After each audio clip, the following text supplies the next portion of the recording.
ദൈവനാമത്തിന് മഹത്വം ഉണ്ടാകട്ടെ. പ്രിയമുള്ളവരെ, കഴിഞ്ഞ ദിവസങ്ങളിലെല്ലാം ഒത്തിരി വീഡിയോസ് ചെയ്തു കഴിഞ്ഞപ്പോൾ എല്ലാ വീഡിയോയിലും ഞാൻ പ്രധാനമായി പറയുന്നൊരു വിഷയമുണ്ട്. ഞാനൊരു കത്തോലിക്കനാണ്, അതുപോലെ തന്നെ വിശുദ്ധ കുർബാനയിൽ ഞാൻ അതിയായി വിശ്വസിക്കുന്നു. ഈ ഒരു മേഖല പറയുമ്പോൾ പല വ്യക്തികൾ എന്നെ ഫോണിലൂടെ വിളിച്ചു. പ്രത്യേകിച്ച് പെന്തക്കോസ്ത് വിഭാഗത്തിലുള്ള ഒത്തിരി ആളുകൾ എന്നെ ഫോണിൽ വിളിച്ചു. ഇത് ശരിയായ ഒരു ഉപദേശമല്ല എന്ന രീതിയിൽ ഇതിനൊന്ന് തിരുത്തുക എന്നുള്ളതാണ് പലരുടെയും ഒരു ഉദ്ദേശം.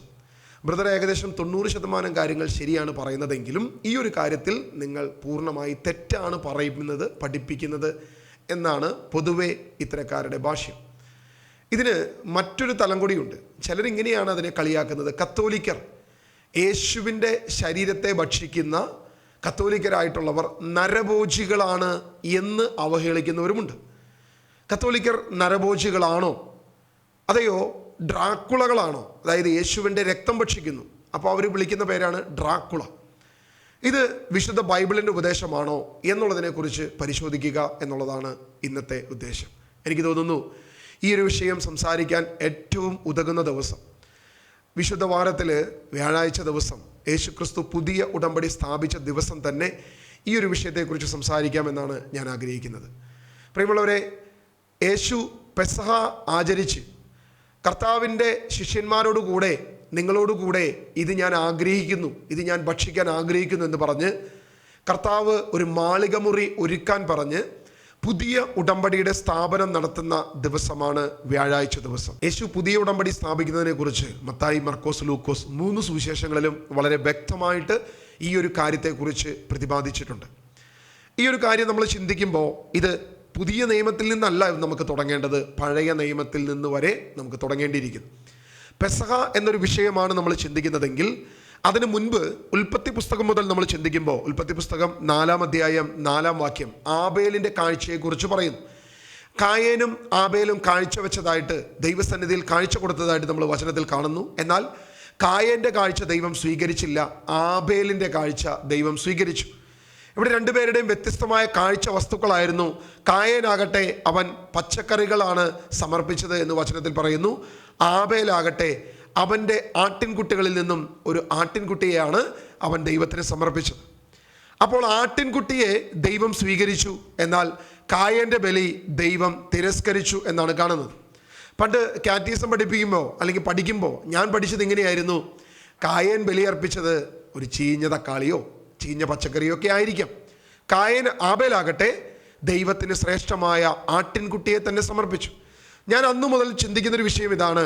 നമ്മൾ സാധാരണ ഈസ്റ്റർ വരുമ്പോൾ അല്ലെങ്കിൽ ക്രിസ്മസ് വരുമ്പോൾ നാട്ടിലുള്ള ഒരു കോഴിക്കും ഒരാടിനും ഒരു പശുവിനും സമാധാനമില്ലാത്തൊരവസ്ഥയാണ് എന്ന് പറയുന്ന പോലെ ഒരുപക്ഷെ നമ്മൾ ക്രിസ്ത്യാനികളെ പോലെ കർത്താവും നോൺ വെജ് ആയിരിക്കാം. അതുകൊണ്ടായിരിക്കാം ആടിനെ സമർപ്പിച്ചപ്പോൾ ദൈവത്തിന് സ്വീകാര്യമായി, എന്നാൽ പച്ചക്കറി കൊടുത്തപ്പോൾ ദൈവത്തിന് അത് സ്വീകാര്യമായില്ല എന്ന് ഞാൻ ചിന്തിച്ചു. എന്നാൽ ഉൽപ്പത്തി പുസ്തകം അതിനു മുൻപ് വായിക്കുമ്പോൾ ആദം ഹവ്വ ദമ്പതികൾ പാപം ചെയ്ത് ദൈവത്തിൽ നിന്നും അകന്നു പോയപ്പോൾ അവർ നഗ്നരാണെന്ന് തിരിച്ചറിയുകയും അത്തിയിലകൾ കൂട്ടിത്തുന്നി അവർ തങ്ങളുടെ നഗ്നത മറച്ചു എന്ന് ദൈവവചനത്തിൽ നമ്മൾ വായിക്കുന്നുണ്ട്. എന്നാൽ അത് ഒരിക്കലും പ്രായോഗികമല്ല. അല്ലെങ്കിൽ അത്തിയില എത്ര ദിവസം നിൽക്കാൻ സാധിക്കും? ഓരോ ദിവസവും അവർ പുതിയ പുതിയ ഉടുപ്പുകൾ ഉണ്ടാക്കേണ്ടി വരും. അത്തിയിലകൾ കൊണ്ട് അവർ വീണ്ടും വീണ്ടും അത് ചെയ്യേണ്ടി വരും. കാരണം നമുക്കറിയാം, ഈ ഭൂമിയിലെ ഏത് വൃക്ഷത്തിൻ്റെ ഇലകളായാലും അത് 1-2 ദിവസം നിൽക്കും, അതിനുശേഷം അത് വാടി ഉണങ്ങി നശിച്ചു പോകും. ഇതാ ദൈവം ഒരു മൃഗത്തിൻ്റെ തോലുകൊണ്ട് അവർക്കൊരു ഉടയാടയുണ്ടാക്കി അവരെ ധരിപ്പിച്ചു എന്നാണ് ഉൽപ്പത്തി പുസ്തകത്തിൽ നമ്മൾ വായിക്കുന്നത്. ഇവിടെയെല്ലാം നമ്മൾ കാണുന്ന ആദത്തിൻ്റെ കാര്യത്തിലും ഹവ്വയുടെ കാര്യത്തിലും അവരുടെ നഗ്നത മറയ്ക്കാൻ ദൈവം ഒരു മൃഗത്തിൻ്റെ തോൽ ഉപയോഗിക്കുന്നു. ഒരിക്കലും ഒരു മൃഗത്തെ കൊല്ലാതെ അതിൻ്റെ തോൽ ഉപയോഗിക്കുക അസാധ്യമാണ്. വീണ്ടും കായേൻ്റെയും ആബേലിൻ്റെയും ബലി നമ്മൾ നോക്കുമ്പോഴും ആബേലിൻ്റെ ആടിനെ കൊന്നുകൊണ്ടുള്ള ആ ബലി ദൈവം സ്വീകാര്യമാകുന്നു, ദൈവം അത് സ്വീകരിക്കുന്നു. പിന്നീട് നമ്മൾ ഉൽപ്പത്തി പുസ്തകത്തിൽ കാണുന്നു, അബ്രഹാം തൻ്റെ മകനെ തന്നെ ബലിയർപ്പിക്കുന്നതായിട്ട് കാണുന്നുണ്ട്. തൻ്റെ മകനെ ബലിയർപ്പിക്കാൻ ദൈവം പറയുകയും മകനെ ബലിയർപ്പിക്കാൻ പോകുന്ന അബ്രഹാമിനെയും നമ്മൾ വചനത്തിൽ കാണുകയും, ദൈവം അബ്രഹത്തോട് ഇറങ്ങി വരാൻ കൽപ്പിച്ചു. ദൈവം പറഞ്ഞത് അബ്രഹാം അനുസരിച്ചു. അബ്രഹാം തൻ്റെ ദേശത്തു നിന്നും ഇറങ്ങി വന്നു. അതിനുശേഷം അബ്രഹാമിൻ്റെ വാഗ്ദാന പ്രകാരം ഒരു മകനെ ലഭിച്ചു. ആ മകന് പ്രായമാകുമ്പോൾ ദൈവം അബ്രഹാത്തോട് പറയുന്നു, നിന്റെ ഏക മകനെ എനിക്ക് വേണ്ടി ബലിയർപ്പിക്കുക. നമ്മൾ വചനത്തിൽ വായിക്കുന്നുണ്ട്, അബ്രഹാം ഇസ്ഹാക്കിനെ വരിഞ്ഞു കെട്ടി ആ ബലിപീഠത്തിന്റെ മുകളിൽ വെച്ച് കഴിഞ്ഞപ്പോൾ ഇതാ ദൈവത്തിന്റെ ശബ്ദം, കുട്ടിയെ തുടരുത് എന്ന് പറഞ്ഞുകൊണ്ട്. അവിടെ അബ്രഹാം ഇസ്ഹാക്കിനെ മാറ്റി നിർത്തുന്നു. അവൻ തിരിഞ്ഞു നോക്കുമ്പോൾ ഒരു ആട്ടിൻകുട്ടിയെ, കൊമ്പുടക്കി കിടക്കുന്ന ഒരു ആട്ടിൻകുട്ടിയെ മുൾച്ചെടികൾക്കിടയിൽ അബ്രഹാം കാണുന്നു. ആ ആടിനെടുത്ത് ദൈവത്തിന് ബലിയർപ്പിക്കുന്നത് നമ്മൾ ദൈവവചനത്തിൽ വായിക്കുന്നു. അപ്പോൾ 3 സാദൃശ്യം നമ്മൾ കണ്ടു. ഇതാ ആദത്തെയും ഹവ്വയെയും തോലുകൊണ്ട് ഒരു ഉടുപ്പുണ്ടാക്കി. വീണ്ടും കായേനും ആബേലും ബലി സമർപ്പിച്ചു. അവിടെ ആബേൽ സമർപ്പിച്ചത് ആടിന്റെ ബലിയാണ്. ഇതാ അബ്രഹാമും ഒരു ആടിന്റെ ബലി സമർപ്പിക്കുന്നു. ഇതിനുശേഷം വിശുദ്ധ ബൈബിളിൽ നമ്മൾ കാണുന്ന ഏറ്റവും പ്രധാനപ്പെട്ട വിഷയമാണ് ഈജിപ്തിന്റെ അടിമത്തത്തിൽ നിന്നും ഇസ്രായേൽ ജനത്തെ വിടുവിക്കുന്ന മോശയുടെ നേതൃത്വത്തിൽ ഇസ്രായേൽ ജനത്തെ വിടുവിക്കാൻ പോകുമ്പോൾ ദൈവം ഒരു പെസഹ ആചരിക്കാൻ പറയുന്നു. ഈ പെസഹ ആചരിക്കാൻ പറയുന്നതിനെ കുറിച്ച് പുറപ്പാട് പുസ്തകം അതിൻ്റെ 12-ാം അധ്യായം അതിൻ്റെ 4-ാം വാക്യം നമ്മൾ ദൈവവചനത്തിൽ നിന്ന് വായിക്കുകയാണ്. പുറപ്പാട് പുസ്തകം അതിൻ്റെ 12-ാം അധ്യായം 4-ാം വാക്യം നമുക്കൊന്ന് വായിക്കാം.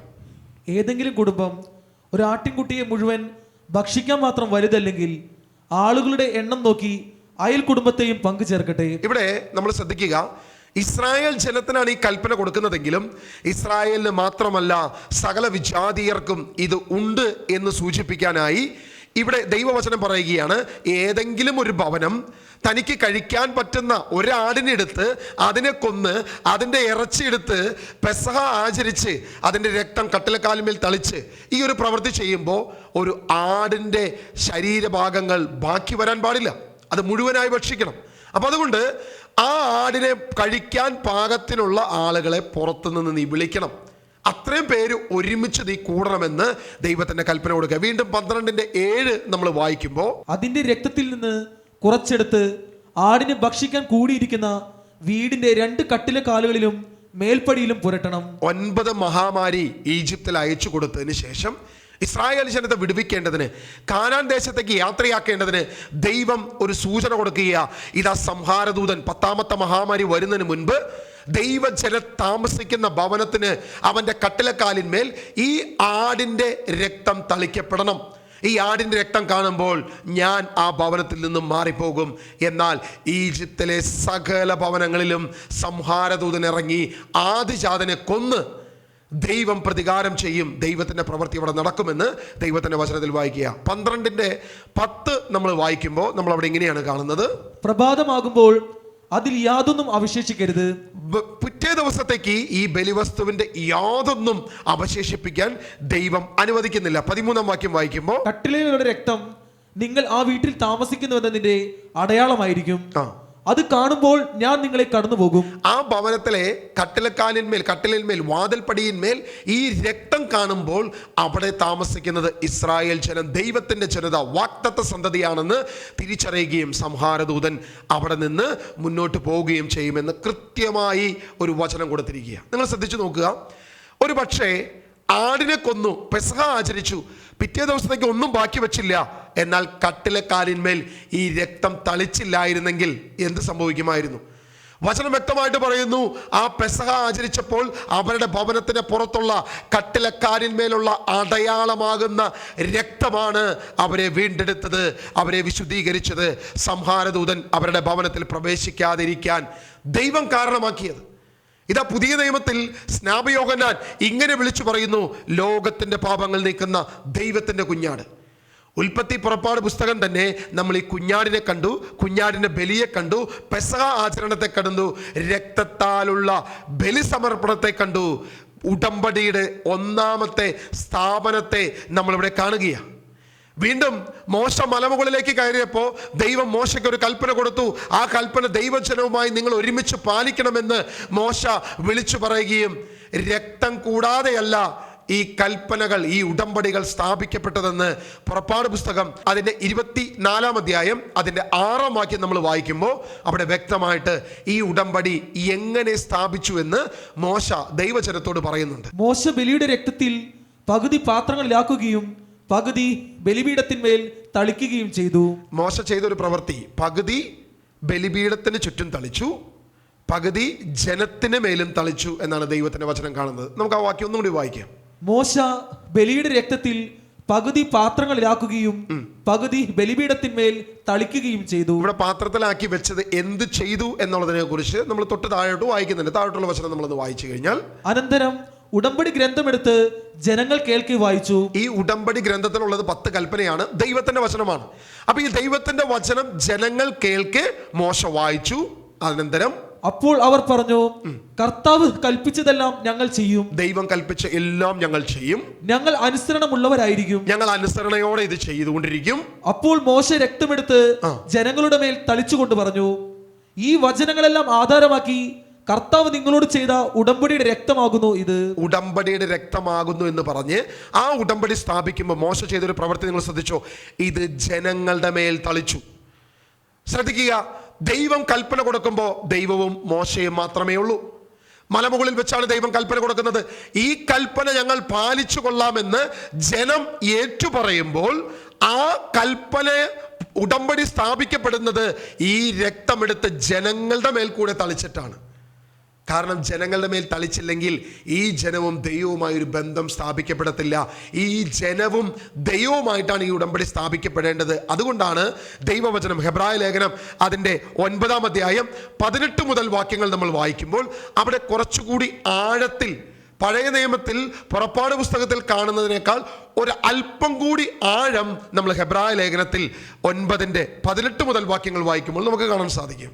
അതിനാൽ രക്തം കൂടാതെയല്ല ആദ്യത്തെ ഉടമ്പടിയും ഉറപ്പിക്കപ്പെട്ടത്. ആദ്യത്തെ ഉടമ്പടി സ്ഥാപിച്ചപ്പോഴേ രക്തത്താലാണ് സ്ഥാപിച്ചത്. ഈ ഉടമ്പടി നൽകിയ ദൈവവുമായി, ഈ ഉടമ്പടി പാലിക്കാമെന്ന് പറഞ്ഞ ജനവുമായി ഇത് സ്ഥാപിക്കപ്പെടണമെങ്കിൽ ഈ രക്തം ജനങ്ങളുടെ മേൽ തളിക്കപ്പെടണമെന്നുള്ളത് ഉടമ്പടിയുടെ ദൈവം കൊടുത്ത കാര്യമാണ് എന്നുള്ളത് നമുക്ക് മനസ്സിലാക്കാൻ സാധിക്കും. ഇവിടെ താഴോട്ട് നമ്മൾ വാക്യം വായിക്കുമ്പോൾ, മോശ നിയമത്തിലെ ഓരോ കൽപ്പനയും ജനങ്ങളോട് പ്രഖ്യാപിച്ചപ്പോൾ അവൻ പശുക്കിടാക്കളുടെയും ആടുകളുടെയും രക്തം ജലത്തിൽ കലർത്തി ചെമ്മന്ന ആട്ടിൻ രോമവും ഹിസോപ്പ് ചെടിയും ഉപയോഗിച്ച് പുസ്തകത്തിന്മേലും ജനങ്ങളുടെ മേലും തളിച്ചുകൊണ്ട് പറഞ്ഞു, ഇത് ദൈവം നിങ്ങളോട് കൽപ്പിച്ചിരിക്കുന്ന ഉടമ്പടിയുടെ രക്തമാണ്. നിങ്ങൾ ശ്രദ്ധിക്കണേ, 3 കാര്യങ്ങൾ. ഒന്ന്, ബലിപീഠത്തിന് ചുറ്റും തളിച്ചു എന്നുള്ളത് നമ്മൾ പുറപ്പാട് പുസ്തകത്തിൽ വായിക്കുന്നുണ്ട്. എന്നാൽ ഹെബ്രായ ലേഖനത്തിലേക്ക് കടന്നു വന്നപ്പോൾ ഉടമ്പടിയുടെ പുസ്തകത്തിന്റെ മേലും ജനത്തിന്റെ മേലും തളിക്കപ്പെട്ടു. 3 പ്രധാനപ്പെട്ട വസ്തുക്കൾ. ഒന്ന്, ഉടമ്പടിയുടെ ജനത്തിന്റെ മേൽ. 2, പുസ്തകത്തിന്റെ മേൽ. 3, എവിടെയാണോ ബലിയർപ്പിക്കപ്പെടുന്നത് ആ ബലിവസ്തുവിന് ചുറ്റും ഈ രക്തം തളിക്കപ്പെടുന്നു. എന്തിനു വേണ്ടിയിട്ടാണ് ഇത് ചെയ്യുന്നത്? കാരണം ഉടമ്പടി നൽകിയ ദൈവവും ദൈവജനവും ഈ ഉടമ്പടി വസ്തുവുമായി പരസ്പരം ബന്ധപ്പെടാൻ വേണ്ടി ദൈവം ഈ പ്രവൃത്തി ചെയ്യുകയാണ്. ഒരു ചെറിയൊരു ഉദാഹരണം നമ്മളൊന്ന് ചിന്തിച്ചു നോക്കുക. ഞാനൊരു ബൾബ് എൻ്റെ ആവശ്യത്തിന് ഞാൻ ഇട്ടു, അതിനൊരു ഹോൾഡർ ഉണ്ടാക്കി, അതിനൊരു വയറുണ്ടാക്കി. ഈ വയർ ഞാൻ കൊണ്ടുവന്ന് ഒരു ജനാലന്മേൽ കെട്ടിവെച്ച് കഴിഞ്ഞാൽ ഈ ബൾബ് കത്തുമോ ഇല്ലയോ? ഒരിക്കലും കത്താൻ സാധ്യതയില്ല. ഈ പ്ലഗിൽ കൊണ്ടുവന്ന് കുത്തി ആ സ്വിച്ച് ഓൺ ചെയ്ത് കഴിഞ്ഞാൽ എന്ത് സംഭവിക്കും? ആ പ്ലഗിൽ നിന്നുള്ള ഇലക്ട്രിസിറ്റി ഈ വയറിലൂടെ കടന്നു വന്ന് ഈ ഹോൾഡറിലൂടെ കടന്നു വന്ന് ഈ ബൾബിലേക്ക് ആ ഇലക്ട്രിസിറ്റി വരുമ്പോൾ പ്രകാശം പരക്കും. നമ്മൾ ശ്രദ്ധിക്കുക, ദൈവമാണ് ഈ ഉടമ്പടി സ്ഥാപിക്കുന്നത്. ദൈവം മോശയുടെ കയ്യിലാണ് ഈ 10 ഉടമ്പടി കൊടുക്കുന്നത്. ഈ ഉടമ്പടി സ്ഥാപിക്കുമ്പോൾ ഈ ഉടമ്പടിയും ബലിവസ്തുവും പാലിക്കുന്ന ജനവുമായി ഇത് പൂർത്തിയാകേണ്ടതിന് ദൈവം ചെയ്യുന്ന ഒരു പ്രവൃത്തിയാ. ബലിവസ്തുവിന് ചുറ്റുവും ഈ ബലിപീഠത്തിന് ചുറ്റുവും അതുപോലെ തന്നെ ഈ പുസ്തകത്തിന് മേലും ജനത്തിന് മേലും ഈ രക്തം തളിക്കുമ്പോഴാണ് ഈ ബന്ധം, ദൈവജനവും ദൈവവുമായിട്ടുള്ള ബന്ധം സ്ഥാപിക്കപ്പെടുന്നത്. ഇതാണ് ഹെബ്രായ ലേഖകൻ അതിൻ്റെ 9-ാം അധ്യായം 18 മുതൽ 21 വരെ വാക്യങ്ങൾ നമ്മൾ വായിച്ചു തീർത്തത്. അതിന് 21-ാം വാക്യം കൂടി ഒന്ന് വായിക്കാമോ ബ്രദറെ? അപ്രകാരം തന്നെ കൂടാരത്തിന്മേലും ശുശ്രൂഷയ്ക്കുള്ള സകല പാത്രങ്ങളിന്മേലും ആ രക്തം അവൻ തളിച്ചു. രക്തത്തിലൂടെയാണ് ഈ ഉടമ്പടി സ്ഥാപിക്കപ്പെടുന്നതെന്ന് വ്യക്തമായി ഹെബ്രായ ലേഖകൻ നമ്മുടെ മുൻപിൽ വെളിപ്പെടുത്തുകയാണ്. പ്രിയമുള്ളവരെ, ഇതെല്ലാം സ്ഥാപിച്ചു കഴിഞ്ഞതിന് ശേഷം നമ്മൾ പുതിയ നിയമത്തിൽ ഒരു കൽപ്പന ഇങ്ങനെ വായിക്കുന്നുണ്ട്. ഹെബ്രായ ലേഖനം തന്നെ 9-ന്റെ 16-ാം വാക്യം. അതായത് ഇതിനു മുൻപുള്ള ഒരു കാര്യത്തെക്കുറിച്ച്, ഇത് പഴയ ഉടമ്പടിയെ കുറിച്ച് പറഞ്ഞ് ആ ഉടമ്പടിയുടെ സ്ഥാപനത്തിന്റെ പൂർത്തീകരണത്തെക്കുറിച്ച് പറയുന്ന ഹെബ്രായ ലേഖകൻ 9-ന്റെ 16-ൽ ഒരു നിയമം ഇങ്ങനെ പറയുന്നത് നമുക്ക് കാണാൻ സാധിക്കും. മരണപത്രത്തിന്റെ കാര്യത്തിൽ അത് എഴുതിയവന്റെ മരണം സ്ഥിരീകരിക്കപ്പെടണം. മരണപത്രം സാധൂകരിക്കപ്പെടുന്നത് മരണശേഷം മാത്രമാണ്. അതായത് ഒരു ചെറിയ ഉദാഹരണം ഇതാ അപ്പസ്തോലനായ പൗലോസ് എടുത്ത്, ഹെബ്രായ ലേഖകൻ എടുത്ത് നമ്മുടെ മുൻപിൽ വെളിപ്പെടുത്തുകയാണ്. മരണപത്രം സാധൂകരിക്കപ്പെടുന്ന എപ്പോഴാണ്? അവൻ്റെ മരണശേഷം മാത്രമാണ്. മരണപത്രം എഴുതിയ വ്യക്തി ജീവിച്ചിരിക്കുന്ന സമയത്ത് ആ മരണപത്രത്തിന് യാതൊരുവിധ വാലിഡിറ്റി ഇല്ല. അവൻ മരിച്ചു കഴിയുമ്പോഴാണ് അതിന് വാലിഡിറ്റി വരുന്നത്. കാരണം അവൻ ജീവിച്ചിരിക്കുമ്പോൾ എപ്പോൾ വേണമെങ്കിലും അത് തിരുത്തപ്പെടാം. ഇതാ ഒന്നാമത്തെ ഉടമ്പടി സ്ഥാപിച്ച് ഒന്നാമത്തെ ഉടമ്പടി നിൽക്കെ രണ്ടാമത്തെ ഒരു ഉടമ്പടിക്ക് സാധുതയില്ല എന്ന് പൗലോസ് അപ്പോസ്തലൻ പറയുകയാണ്. ഒന്നാം ഉടമ്പടി എന്താണ്? മോശയിലൂടെ നൽകപ്പെട്ട 10 കൽപ്പനകളാകുന്ന ഉടമ്പടി.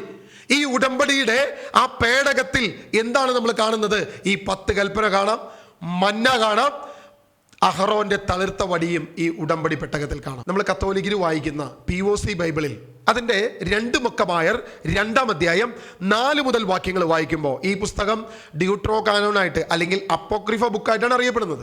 ഈ പുസ്തകത്തിൻ്റെ 2-ാം അധ്യായം അതിൻ്റെ 4-ാം വാക്യം നമുക്കൊന്ന് വായിക്കാം.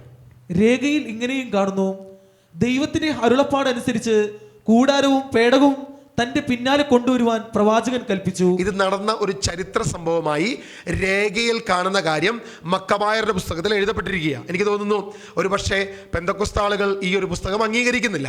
66 പുസ്തകമാണ് അവർ ഉപയോഗിക്കുന്നത്. പക്ഷേ ഇത് ചരിത്രത്തിലുള്ള ഒരു സംഭവമാണെന്ന് എനിക്ക് തോന്നുന്നു അവർക്ക് അതിൽ ഒരു എതിരഭിപ്രായം ഇല്ല എന്നാണ് ഞാൻ വിശ്വസിക്കുന്നത്.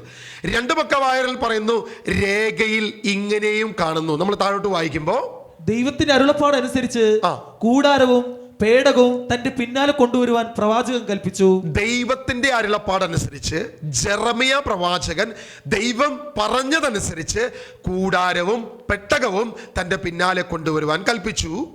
ദൈവം നൽകുന്ന അവകാശ ഭൂമി കാണാൻ മോശ കയറിയ മലയിലേക്ക് അവൻ പോയി. ഇസ്രായേലിന്റെ കൂടെ ഉണ്ടായിരുന്ന മോശയുടെ നെബോ മലയിലേക്ക് അവൻ കയറി എന്ന് വചനത്തിൽ കാണുന്നു. അവിടെ ജെറമിയ ഒരു ഗുഹ കണ്ടു. കൂടാരവും പേടകവും ധൂപപീഠവും അതിൽ വെച്ച് പ്രവേശന ദ്വാരം അടച്ചു ഭദ്രമാക്കി. അനുയായികളിൽ ചിലർ അങ്ങോട്ടുള്ള വഴി അടയാളപ്പെടുത്തുവാൻ മുതിർന്നെങ്കിലും വഴി കണ്ടുപിടിക്കുവാൻ കഴിഞ്ഞില്ല.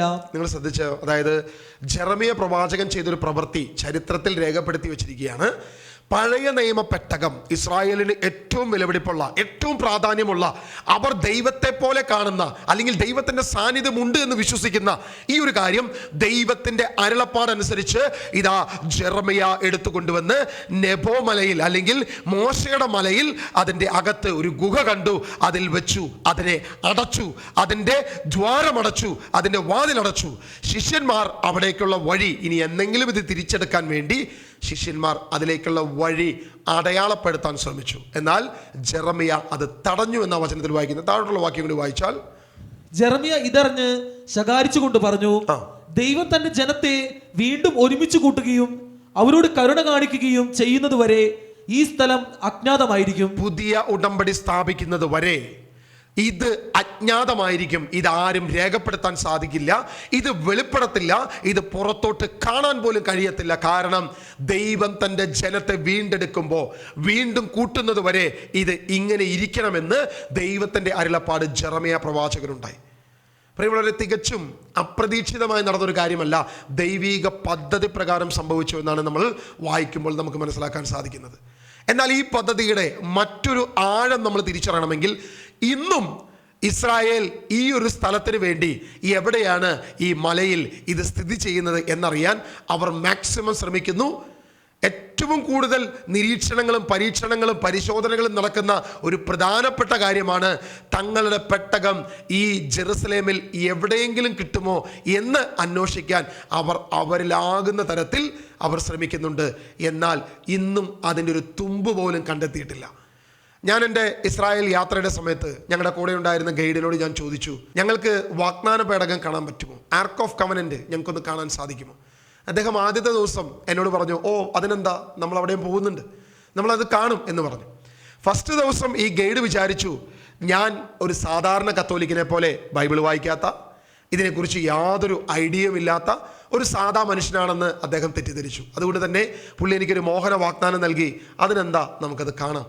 പക്ഷേ ആദ്യത്തെ ദിവസം അദ്ദേഹം കൊണ്ടുപോയി ഞങ്ങളെ വിസിറ്റ് ചെയ്ത എല്ലാ സ്ഥലങ്ങളുടെയും ചരിത്ര പശ്ചാത്തലങ്ങളും ഇതെല്ലാം ഞങ്ങൾ പരസ്പരം സംസാരിക്കുന്നത് കണ്ടപ്പോൾ അദ്ദേഹത്തിന് മനസ്സിലായി ബൈബിളിൽ പല കാര്യങ്ങളെക്കുറിച്ചും ഇവർക്ക് പഠനങ്ങളുണ്ട്, അറിയാമെന്ന് മനസ്സിലായി.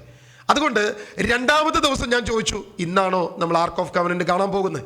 അപ്പോൾ അദ്ദേഹം പറഞ്ഞു, ആർക്കിയോളജിക്കൽ ഡിപ്പാർട്ട്മെൻറ്റ് അനേക റിസർച്ച് നടത്തിയിട്ടും ഇന്ന് വരെ കണ്ടെത്താത്തൊരു സാധനമാണ് ആർക്ക് ഓഫ് കവനൻ്റ്. ഇപ്പോഴും പരിശോധനകൾ നടക്കുന്നു.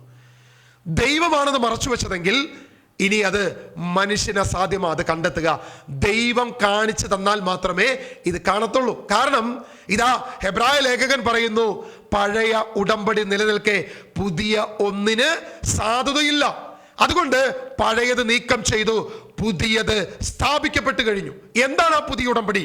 ആ പുതിയ ഉടമ്പടിയെ കുറിച്ച് ജെറമിയ പ്രവാചകൻ 31 അധ്യായം അതിന്റെ 31 വാക്യം മുതൽ ഇതാ മറച്ചു വെച്ച ജെറമിയ, പേട്ടകം മറച്ചു വെച്ച മോശ ഉണ്ടാക്കിയ ആ കരുവേലക മരം കൊണ്ടുണ്ടാക്കിയ ആ പെട്ടകവും കൽപ്പനകളും ആ കൂടാരവും മറച്ചു വെച്ച അതേ ജെറമിയ തന്നെ പുതിയ ഉടമ്പടിയെ കുറിച്ച് പ്രഖ്യാപിക്കുന്നു.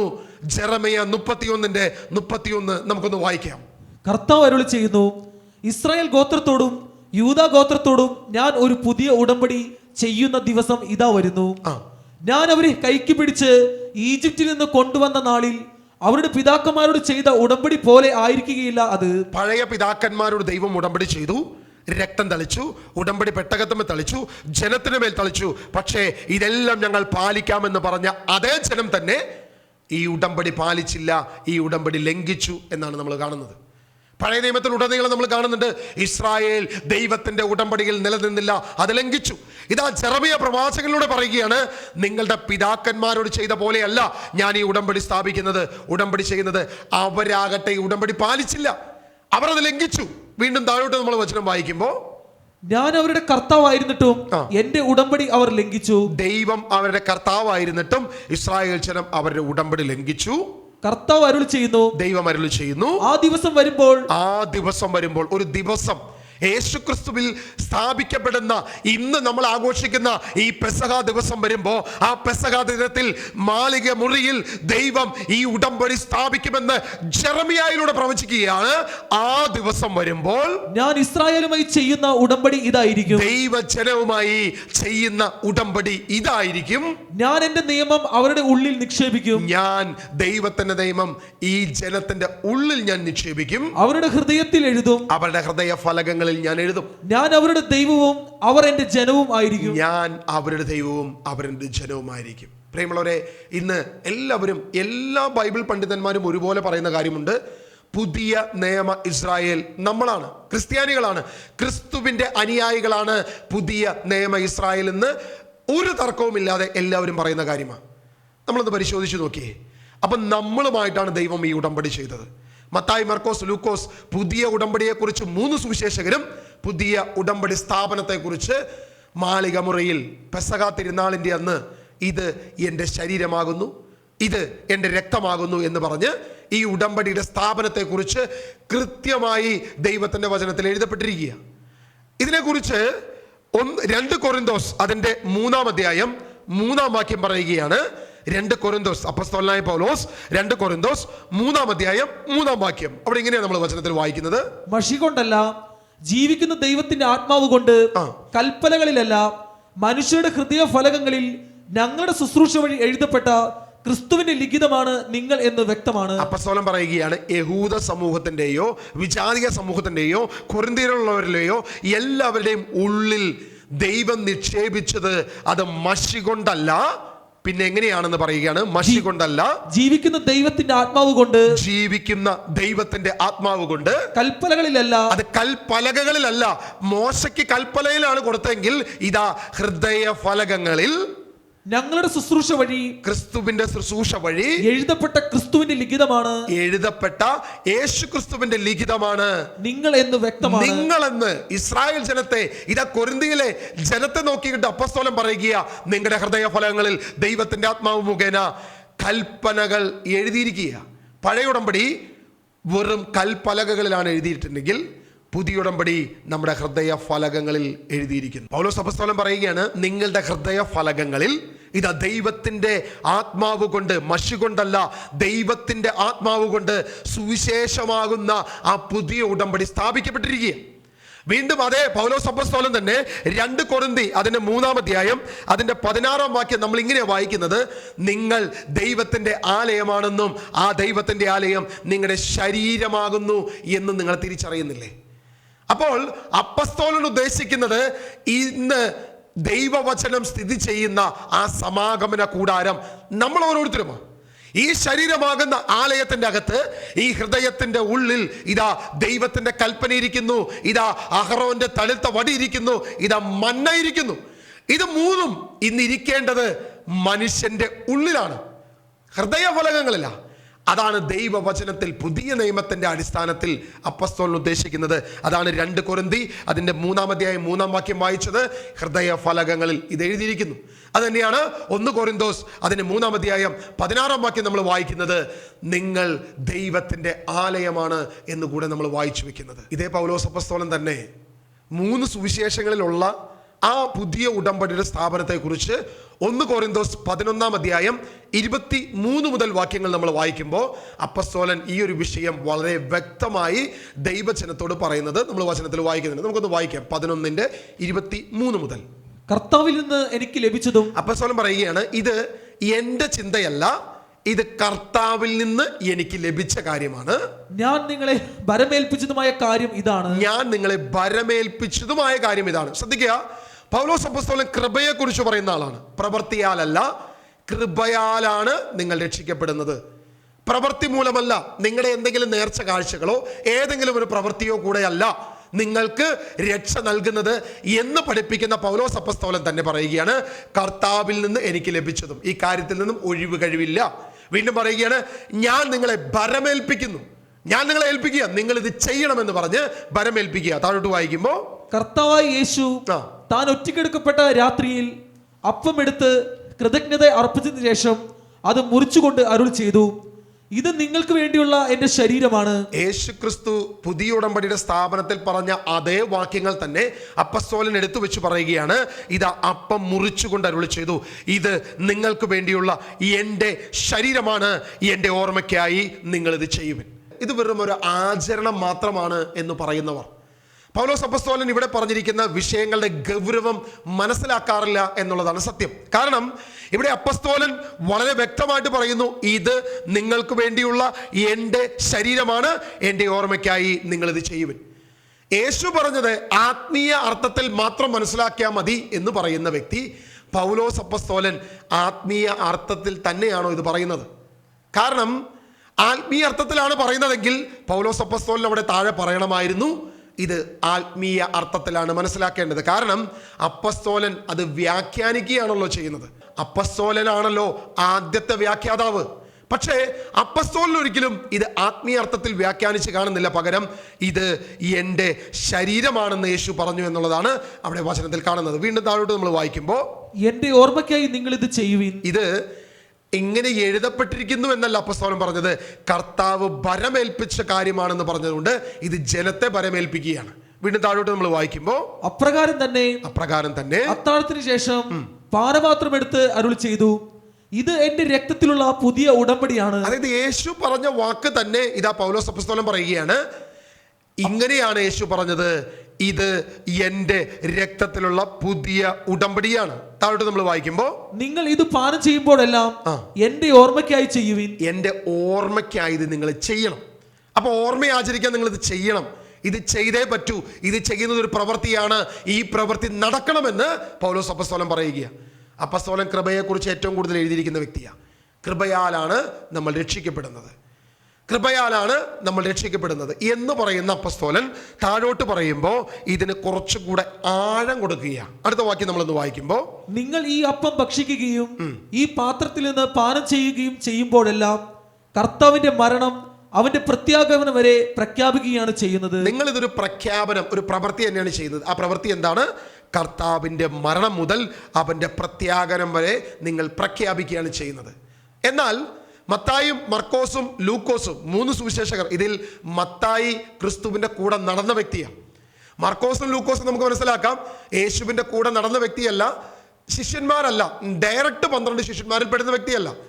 എന്നാൽ മത്തായും മർക്കോസും ലൂക്കോസും ഇവിടെ എഴുതി കഴിഞ്ഞപ്പോൾ എഴുതാത്ത ഒരു പ്രധാന വിഷയം ഇത് അപ്പസ്തോലൻ താഴോട്ട് എഴുതുകയാ.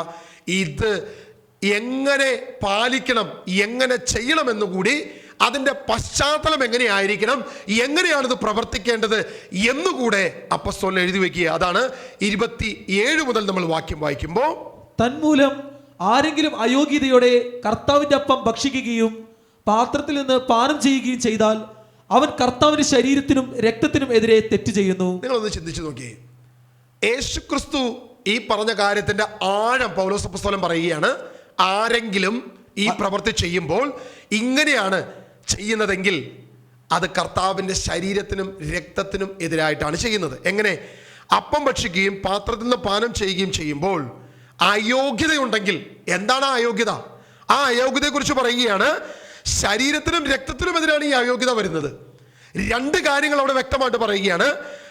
ശരീരത്തിനും രക്തത്തിനും, യേശുവിന്റെ ശരീരത്തിനും യേശുവിന്റെ രക്തത്തിനും എതിരായി നീ പാപം ചെയ്യും. എപ്പോ? അയോഗ്യതയോടുകൂടെ ഇത് ഭക്ഷിച്ചാൽ. 3 സുവിശേഷകരും പറയാത്തൊരു കാര്യം, ഇത് നിങ്ങൾ ക്രിസ്തുവിന്റെ ശരീരത്തിനും രക്തത്തിനും എതിരാണ് തെറ്റ് ചെയ്യുന്നത്. കാരണം നിന്റെ അയോഗ്യത പാപമായി നിന്നെ മാറ്റും. യൂദാസ് പാപം ചെയ്ത് ക്രിസ്തുവിനെ ഒറ്റുകൊടുത്ത് യേശുവിനെ ഭൗതിക ലക്ഷ്യത്തിന്, അവന്റെ പണസമ്പാദനത്തിന് മാത്രം യേശുവിനെ ആശ്രയിച്ചിട്ട് പോയി ഇവന്റെ ശരീരവും രക്തവും സ്വീകരിച്ചു. അവന്റെ മേൽ പിശാച് വന്നിറങ്ങിയെന്ന വചനത്തിൽ വായിക്കുന്നത്. എന്ത് സംഭവിച്ചു? യൂദാസ് പോയി യേശുവിനെ ഒറ്റുകൊടുത്തു, യേശുവിനെ തള്ളിപ്പറഞ്ഞു, അവൻ ആത്മഹത്യ ചെയ്തു എന്ന് വചനത്തിൽ വായിക്കുന്നുണ്ട്. അത് അവന്റെ പാപത്തിന്, അവന്റെ മരണത്തിന് കാരണമായി.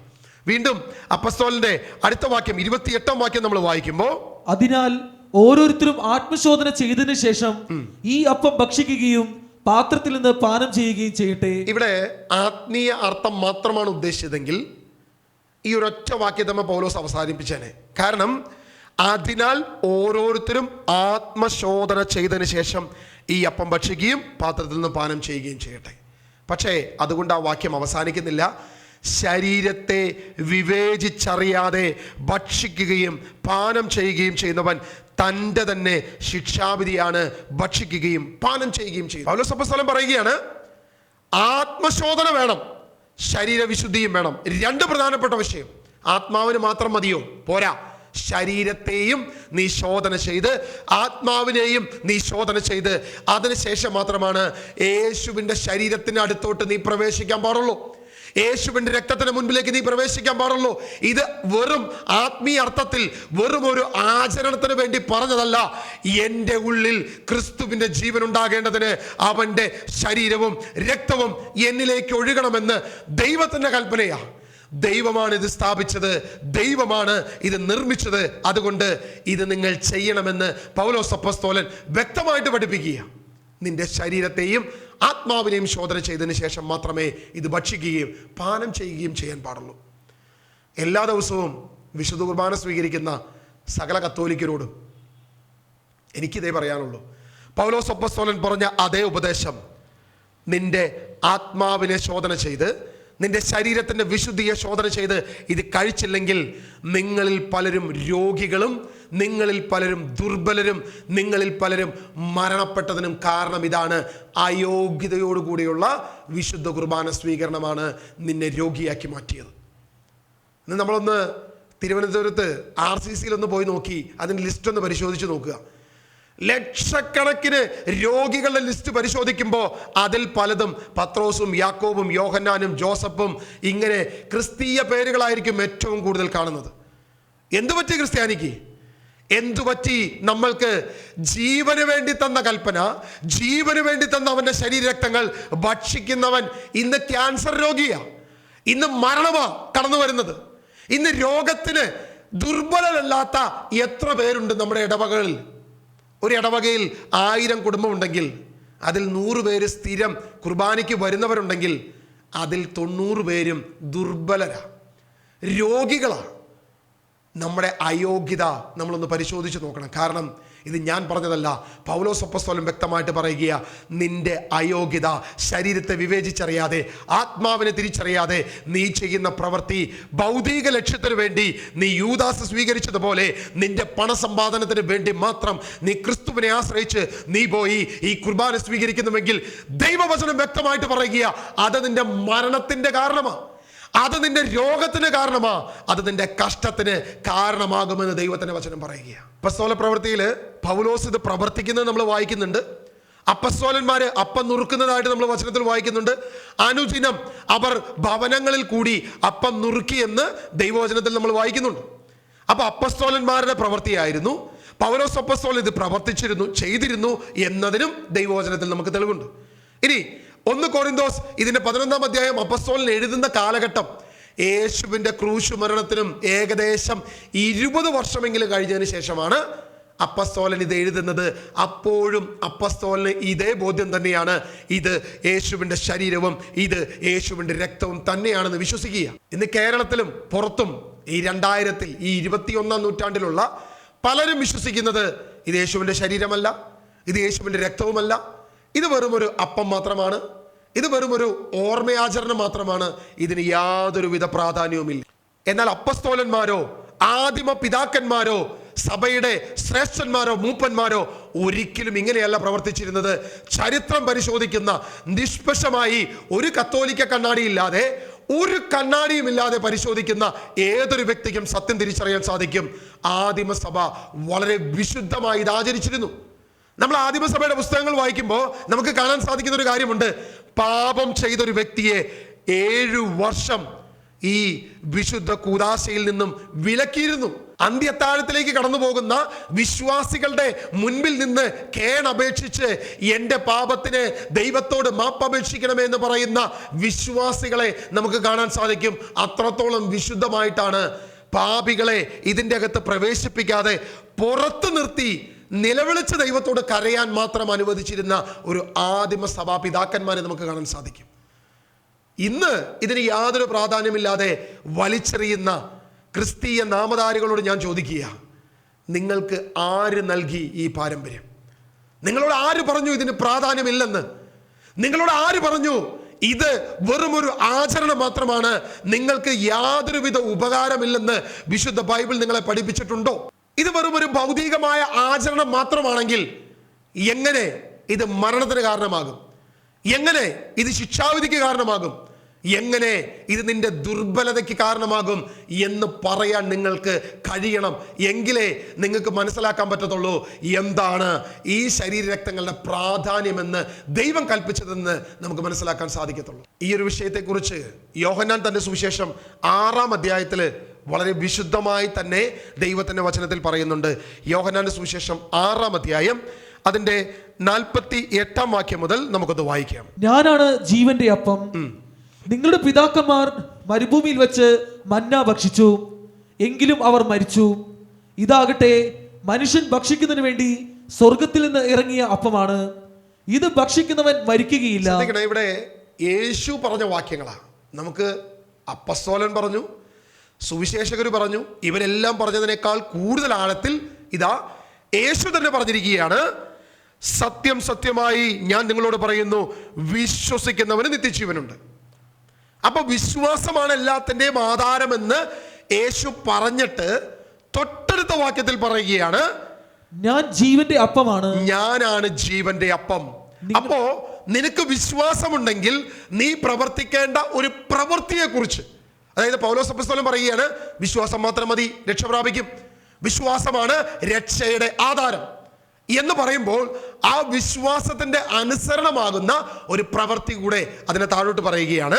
നിങ്ങളുടെ പിതാക്കന്മാർ മരുഭൂമിയിൽ വെച്ച് മന്ന ഭക്ഷിച്ചു, എങ്കിലും അവർ മരിച്ചു. അതായത് ഞാനാണ് ജീവന്റെ അപ്പം എന്ന് പറഞ്ഞിട്ട് യേശു പറയുകയാണ്, നിങ്ങളുടെ പിതാക്കന്മാർ മരുഭൂമിയിൽ വെച്ച് മോശയുടെ കീഴിൽ വെച്ച് മന്ന ഭക്ഷിച്ചു, എങ്കിലും അവർ മരിച്ചു. എങ്കിലും അവർ മരിച്ചുപോയി. വീണ്ടും താഴോട്ട് വായിക്കുമ്പോ, ഇതാകട്ടെ മനുഷ്യൻ ഭക്ഷിക്കുന്നതിന് വേണ്ടി സ്വർഗത്തിൽ നിന്ന് ഇറങ്ങിയ അപ്പമാണ്. യഥാർത്ഥ ഭക്ഷണമായ തന്റെ ശരീരത്തെ കുറിച്ച് യേശു പറയുക, ഇതാകട്ടെ സ്വർഗത്തിൽ നിന്നും ഇറങ്ങിയ അപ്പമാണ് എന്ന് പറഞ്ഞുകൊണ്ട് താഴോട്ട് വായിക്കുകയാണ്. ഇത് ഭക്ഷിക്കുന്നവൻ മരിക്കുകയില്ല, സ്വർഗത്തിൽ നിന്ന് ഇറങ്ങിയ ജീവനുള്ള അപ്പം ഞാനാണ്. ഇത് ഭക്ഷിക്കുന്നവൻ ഒരു കാലത്തും മരിക്കത്തില്ല, കാരണം ഞാൻ സ്വർഗത്തിൽ നിന്ന് ഇറങ്ങിയതാണ്, സ്വർഗത്തിൽ നിന്ന് ഇറങ്ങിയ ജീവനുള്ള അപ്പം ഞാനാണ് എന്ന് യേശു പറഞ്ഞു വെക്കുക. ആരെങ്കിലും ഈ അപ്പത്തിൽ നിന്ന് ഭക്ഷിച്ചാൽ അവൻ എന്നേക്കും ജീവിക്കും. ലോകത്തിന്റെ ജീവന് വേണ്ടി ഞാൻ നൽകുന്ന അപ്പം എന്റെ ശരീരമാണ്. യേശു ശക്തമായി വ്യക്തമായി ഒരു സംശയമില്ലാതെ പറയുകയാണ്, നിങ്ങൾക്ക് ജീവൻ ഉണ്ടാകേണ്ടതിന്, നിങ്ങൾ ഭക്ഷിക്കേണ്ടതിന്, നിങ്ങൾക്ക് ഞാൻ നൽകുന്ന അപ്പം എൻ്റെ ശരീരമാണ്. ഈ അപ്പം എൻ്റെ ശരീരമാണ്, യാതൊരുവിധ മാറ്റവുമില്ല. ഈ അപ്പം എൻ്റെ ശരീരമാണ്, യേശുവാണ് പറഞ്ഞത്. പലപ്പോഴും യോഹന്നാന്റെ സുവിശേഷം 6-ാം അധ്യായം നമ്മളെടുത്ത് പറയുമ്പോൾ എന്നെ വിളിച്ച് സംസാരിച്ച മിക്കവരും പറഞ്ഞ വാക്യം ഇതാണ്: യോഹന്നാന്റെ സുവിശേഷം 6-ാം അധ്യായം പുതിയ ഉടമ്പടിയുടെ സ്ഥാപനവുമായി യാതൊരുവിധ ബന്ധവുമില്ല. അപ്പം എൻ്റെ സംശയം ഇതാണ്, 2 ആത്മാവാണോ ഇത് എഴുതിയത്? ദൈവവചനം പറയുകയാണ്, ദൈവത്തിൻ്റെ പരിശുദ്ധാത്മാവിൻ്റെ നിവേശിതമാണ് ദൈവവചനമെല്ലാം. ദൈവവചനം മുഴുവനും ദൈവത്തിൻ്റെ പരിശുദ്ധാത്മാവിൽ നിവേശിതമാണ്. അപ്പൊ യോഹന്നാന്റെ സുവിശേഷം 6-ാം അധ്യായം ദൈവത്തിന്റെ പരിശുദ്ധാത്മാവിൽ നിവേശിതമാണോ അല്ലയോ? ഇത് പറയാൻ അവർ ബാധ്യസ്ഥരാണ്. കത്തോലിക്കരെ സംബന്ധിച്ചിടത്തോളം ഈ പറയുന്ന 6-ാം അധ്യായവും ഇനി പുതിയ ഉടമ്പടിയുടെ സ്ഥാപനം പറയുന്ന മത്തായി, മർക്കോസ്, ലൂക്കോസ് 3 സുവിശേഷങ്ങളും, പൗലോസ് അപ്പോസ്തലൻ 1 കൊരിന്തി അതിന്റെ 11-ാം അധ്യായം 23 മുതൽ വാക്യങ്ങളും, ഇതെല്ലാം ഒരേ ആത്മാവിൽ, ഒരേ ആത്മാവിന്റെ നിയന്ത്രണത്തിൽ, ആ പരിശുദ്ധാത്മാവിന്റെ നിയന്ത്രണത്തിൽ എഴുതിയതാണെന്നാണ് ഞാൻ വിശ്വസിക്കുന്നത്, ഞങ്ങൾ വിശ്വസിക്കുന്നത്. അതുകൊണ്ടാണ് പറയുന്നത്, ഇത് ഒരേ ആത്മാവിലായതുകൊണ്ട് ഇതിൻ്റെയും വിഷയം ഈ പുതിയ ഉടമ്പടിയുടെ സ്ഥാപനം തന്നെയാണ്. കാരണം ഇത് പിന്നീട് പുതിയ ഉടമ്പടി സ്ഥാപിക്കുമ്പോൾ ശിഷ്യന്മാർക്ക് സംശയം ഉണ്ടാകാതിരിക്കേണ്ടതിന് യേശു മുന്നമേ പഠിപ്പിച്ചു തുടങ്ങിയ വിഷയമാണ്. ജീവന്റെ അപ്പം. യേശു അപ്പം വർദ്ധിപ്പിച്ചതിന് ശേഷം അവിടെ പറഞ്ഞു തുടങ്ങിയ കാര്യമാണ്. ഉൽപ്പത്തി മുതൽ, ആദം ഹവ്വ മുതൽ, ഇതാ അബ്രഹാം മുതൽ, കായേനും ആബേലും മുതൽ പറഞ്ഞു തുടങ്ങി വെച്ച വിഷയം തന്നെ ഇതാ താഴോട്ട് പറഞ്ഞു വെക്കുകയാണ്. എൻ്റെ ശരീരം ഞാൻ നിങ്ങൾക്ക് ഭക്ഷിക്കാൻ നൽകും, എൻ്റെ രക്തം ഞാൻ നിങ്ങൾക്ക് കുടിക്കാൻ നൽകും, നിങ്ങൾക്ക് നിത്യജീവൻ ഉണ്ടായിരിക്കേണ്ടതിന്. ഇത് പറഞ്ഞപ്പോൾ യഹൂദർക്ക് ഇടർച്ചയുണ്ടായി. പലപ്പോഴും പറഞ്ഞു വെക്കുന്നൊരു കാര്യമുണ്ട്, രക്തം ഭക്ഷിക്കുക എന്ന് പറഞ്ഞപ്പോഴാണ് യഹൂദർക്ക് ഇടർച്ചയുണ്ടായത്. അല്ല, ശരീരം ഭക്ഷിക്കണം എന്ന് പറഞ്ഞപ്പോഴാണ് യഹൂദർക്ക് ഇടർച്ചയുണ്ടായത്. കാരണം ലേവി പുസ്തകത്തിൽ രക്തം ഭക്ഷിക്കരുതെന്ന് പറഞ്ഞിട്ടുണ്ട്, അതാണ് യഹൂദർക്ക് ഇടർച്ചയുണ്ടായതെന്ന് വ്യാഖ്യാനിച്ചു വെക്കുന്ന പല വ്യക്തികളെ ഞാൻ കണ്ടിട്ടുണ്ട്. പക്ഷേ അല്ല, ശരീരത്തെക്കുറിച്ച് മാത്രം പറഞ്ഞപ്പോഴേ യഹൂദർക്ക് ഇടർച്ചയുണ്ടായി എന്നാണ് ദൈവവചനം നമുക്ക് സാക്ഷ്യം നൽകുന്നത്. വായിക്കാം 6-ാം അധ്യായം, യോഹന്നാന്റെ സുവിശേഷം 6-ാം അധ്യായം 52-ാം വാക്യം. ഇതേപറ്റി യഹൂദർക്കിടയിൽ തർക്കമുണ്ടായി. മുകളിൽ വായിക്കുമ്പോൾ ശരീരത്തെക്കുറിച്ച് മാത്രമേ യേശു പറഞ്ഞിട്ടുള്ളൂ, രക്തത്തെക്കുറിച്ച് ഒരു വാക്ക് പോലും പറഞ്ഞിട്ടില്ല. ഇതേക്കുറിച്ച് യഹൂദരുടെ ഇടയിൽ തർക്കമുണ്ടായി. തന്റെ ശരീരം നമുക്ക് ഭക്ഷണമായി തരാൻ ഇവന് എങ്ങനെ കഴിയുമെന്ന് അവർ ചോദിച്ചു. ആ തർക്കത്തിന്റെ വിഷയം ദൈവവചനം പറയുകയാണ്, രക്തമല്ല അവിടുത്തെ വിഷയം, തന്റെ ശരീരം നമുക്ക് ഭക്ഷണമായി തരാൻ ഇവന് എങ്ങനെ സാധിക്കും? യേശുവിന് ഇത് മനസ്സിലായി.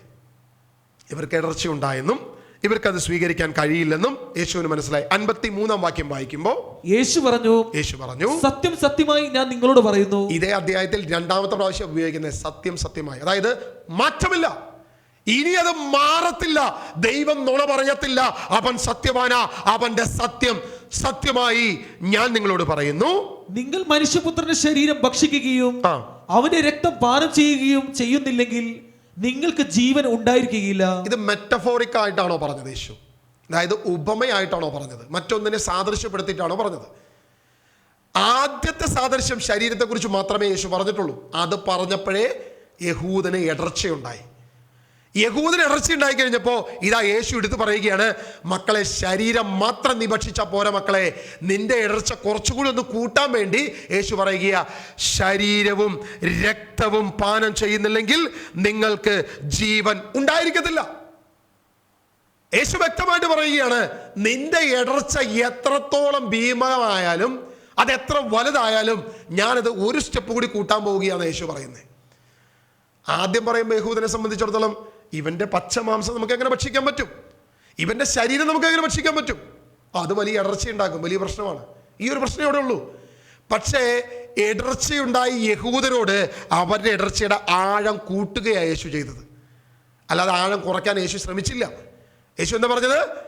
എൻ്റെ ശരീരം ഭക്ഷിക്കുകയും അവന്റെ രക്തം പാനം ചെയ്യുകയും ചെയ്യുന്നില്ലെങ്കിൽ നിങ്ങൾക്ക് ജീവൻ ഉണ്ടായിരിക്കുകയില്ല. എടാ, ഇത് രക്തം കൂടി ഭക്ഷിച്ചാൽ മാത്രമേ നിനക്കൊക്കെ ജീവൻ ഉണ്ടാകത്തുള്ളൂ എന്ന് യേശു ഒരു സ്റ്റെപ്പ് കൂടെ കൂട്ടി പറയുകയാണ്. ഇത് യഹൂദരെ സംബന്ധിച്ച് ഏറ്റവും വലിയ ഭീമകരമായ പ്രശ്നമാണ്. കാരണം ലേവ്യ പുസ്തകം അതിൻ്റെ 17-ാം അധ്യായം അതിൻ്റെ 14-ാം വാക്യത്തിൽ ഇതേ ദൈവം തന്നെ, യാഹ്വേ ആകുന്ന പിതാവായ ദൈവം ഇതേ ജനത്തോടൊരു കൽപ്പന കൊടുത്തിട്ടുണ്ട്. ആ കൽപ്പന നമ്മൾ ഇങ്ങനെ വായിക്കുന്നത് 17-ന്റെ-14.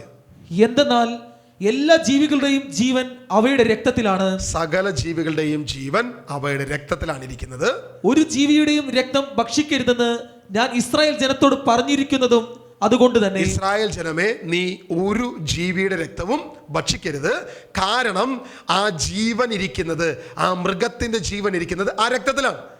നീ ഒരു കാളയെ കൊന്നു, അതിന്റെ രക്തം നീ ഭക്ഷിച്ചാൽ ആ കാളയുടെ ജീവൻ നിന്നിലേക്ക് വരും. നീ ഒരു ആടിനെ കൊന്നു, ആ ആടിന്റെ രക്തം ഭക്ഷിച്ചാൽ ആ ആടിന്റെ ജീവൻ നിന്നിലേക്ക് വരും. അതുകൊണ്ട് ആ മൃഗത്തിന്റെ ജീവൻ ഇരിക്കുന്നത് അതിന്റെ രക്തത്തിലാകിയാൽ നീ അതിന്റെ രക്തം ഭക്ഷിക്കരുത്. വ്യക്തമായിട്ട് പറയുകയാണ്, അതിന്റെ രക്തം ഭക്ഷിക്കരുത്. വീണ്ടും അതിന്റെ 11 മുതൽ വാക്യങ്ങൾ നമ്മളൊന്ന് വായിക്കുമ്പോൾ 17-ന്റെ-11 മുതൽ വാക്യങ്ങൾ. എന്തെന്നാൽ ശരീരത്തിന്റെ ജീവൻ രക്തത്തിലാണ് ഇരിക്കുന്നത്. അത് ബലിപീഠത്തിന്മേൽ ജീവന് വേണ്ടി പാപപരിഹാരം ചെയ്യാൻ ഞാൻ നൽകിയിരിക്കുന്നു. മനുഷ്യകുലത്തിന്റെ ജീവന് വേണ്ടി പാപപരിഹാരം ചെയ്യാനായി ഇതാ മൃഗത്തിന്റെ ജീവനിരിക്കുന്ന രക്തത്തെ ദൈവം കൽപ്പിച്ചു വെച്ചിരിക്കുക, ദൈവം അനുവദിച്ചിരിക്കുക. കാരണം ജീവൻ ഇരിക്കുന്നത് രക്തത്തിലാണ്. നിന്നിൽ കയറേണ്ടത് ആടിന്റെ ജീവനല്ല, നിന്നിൽ കയറേണ്ടത് കാളയുടെ ജീവനല്ല, നിന്നിൽ കയറേണ്ടത് പ്രാവിന്റെ ജീവനല്ല, ഒരു ബലിമൃഗത്തിന്റെയും ജീവനല്ല നിന്നിൽ പ്രവേശിക്കേണ്ടത്. ക്രിസ്തുവേശുവിന്റെ രക്തമാണ് നിന്നിൽ ജീവനായി പ്രവേശിക്കേണ്ടത് എന്ന് അറിയാവുന്ന ദൈവം ഇതാ ലേവ്യ പുസ്തകത്തിൽ ദൈവം കൽപ്പന കൊടുത്തു. നീ നിത്യം ജീവിക്കേണ്ടതിന് ഒരു മൃഗത്തിന്റെയും ജീവൻ നിന്നിലേക്ക് പ്രവേശിക്കരുത്, നിന്നിൽ ഉണ്ടാകരുതെന്ന് കൽപ്പന കൊടുത്തു. പ്രിയമുള്ളവരെ, ഇത് ലേവ്യ പുസ്തകത്തിൽ അവസാനിച്ച കൽപ്പനയല്ല. ഇതാ അപ്പസ്തോലന്റെ പുസ്തകം, അപ്പസ്തോല പ്രവർത്തനം 21-ാം അധ്യായം 25-ാം വാക്യം. ഇത് പഴയ നിയമത്തിൽ ഈ കൽപ്പന അവസാനിച്ചിട്ടില്ല. പഴയ നിയമത്തിൽ ഈ മൃഗത്തിന്റെ രക്തം ഭക്ഷിക്കുന്നതിനെ കുറിച്ചുള്ള കൽപ്പന അവസാനിച്ചിട്ടില്ല. ഇത് തന്നെ പുതിയ നിയമത്തിൽ പറയുകയാണ്. അപ്പസ്തോല പ്രവൃത്തി 21-ന്റെ-25 വായിക്കാം. എന്നാൽ വിശ്വാസം സ്വീകരിച്ച വിജാതിയരെ സംബന്ധിച്ചിടത്തോളം ഞങ്ങൾ ഒരു എഴുത്തയച്ചിട്ടുണ്ട്. വിഗ്രഹങ്ങൾക്ക് അർപ്പിച്ച വസ്തുക്കൾ, രക്തം, കഴുത്ത് ഞെരിച്ച് കൊല്ലപ്പെട്ടവ, വ്യഭിചാരം എന്നിവയിൽ നിന്ന് അവർ അകന്നിരിക്കണമെന്ന ഞങ്ങളുടെ തീരുമാനവും അതുവഴി അറിയിച്ചിട്ടുണ്ട്. പഴയ നിയമത്തിന്റെ കാലഘട്ടത്തിൽ അവിടെ ഉണ്ടായിരുന്ന വിജാതീയ ജനത രക്തം ഭക്ഷിക്കുന്നത് അവരുടെ സ്ഥിരം ഒരു പതിവാണ്. ഇങ്ങനെ രക്തം ഭക്ഷിക്കുന്ന വിജാതീയ ജനത്തോട് പൗലോസ് അപ്പസ്തോലൻ സുവിശേഷം പ്രസംഗിച്ച് വിജാതീയരെ ക്രിസ്തുവിലേക്ക് കൊണ്ടുവന്നപ്പോൾ അപ്പസ്തോലനോടുള്ള ഒരു വലിയ പ്രധാനപ്പെട്ട മേഖല അപ്പസ്തോലന്മാർ ഒരു കത്ത് മുഖേന എഴുതി കൊടുത്തതായിട്ട് ദൈവവചനത്തിൽ വായിക്കുകയാണ്. കഴുത്ത് ഞെരിച്ചു കൊന്നവയെയും രക്തത്തെയും വ്യഭിചാരത്തെയും വിഗ്രഹാർപ്പിതത്തെയും നിങ്ങൾ എന്ത് ചെയ്യണം? ഒഴിഞ്ഞു നിൽക്കണം. ഇതൊരു കൽപ്പനയാണ് ദൈവത്തിൽ നിന്നുള്ളത്.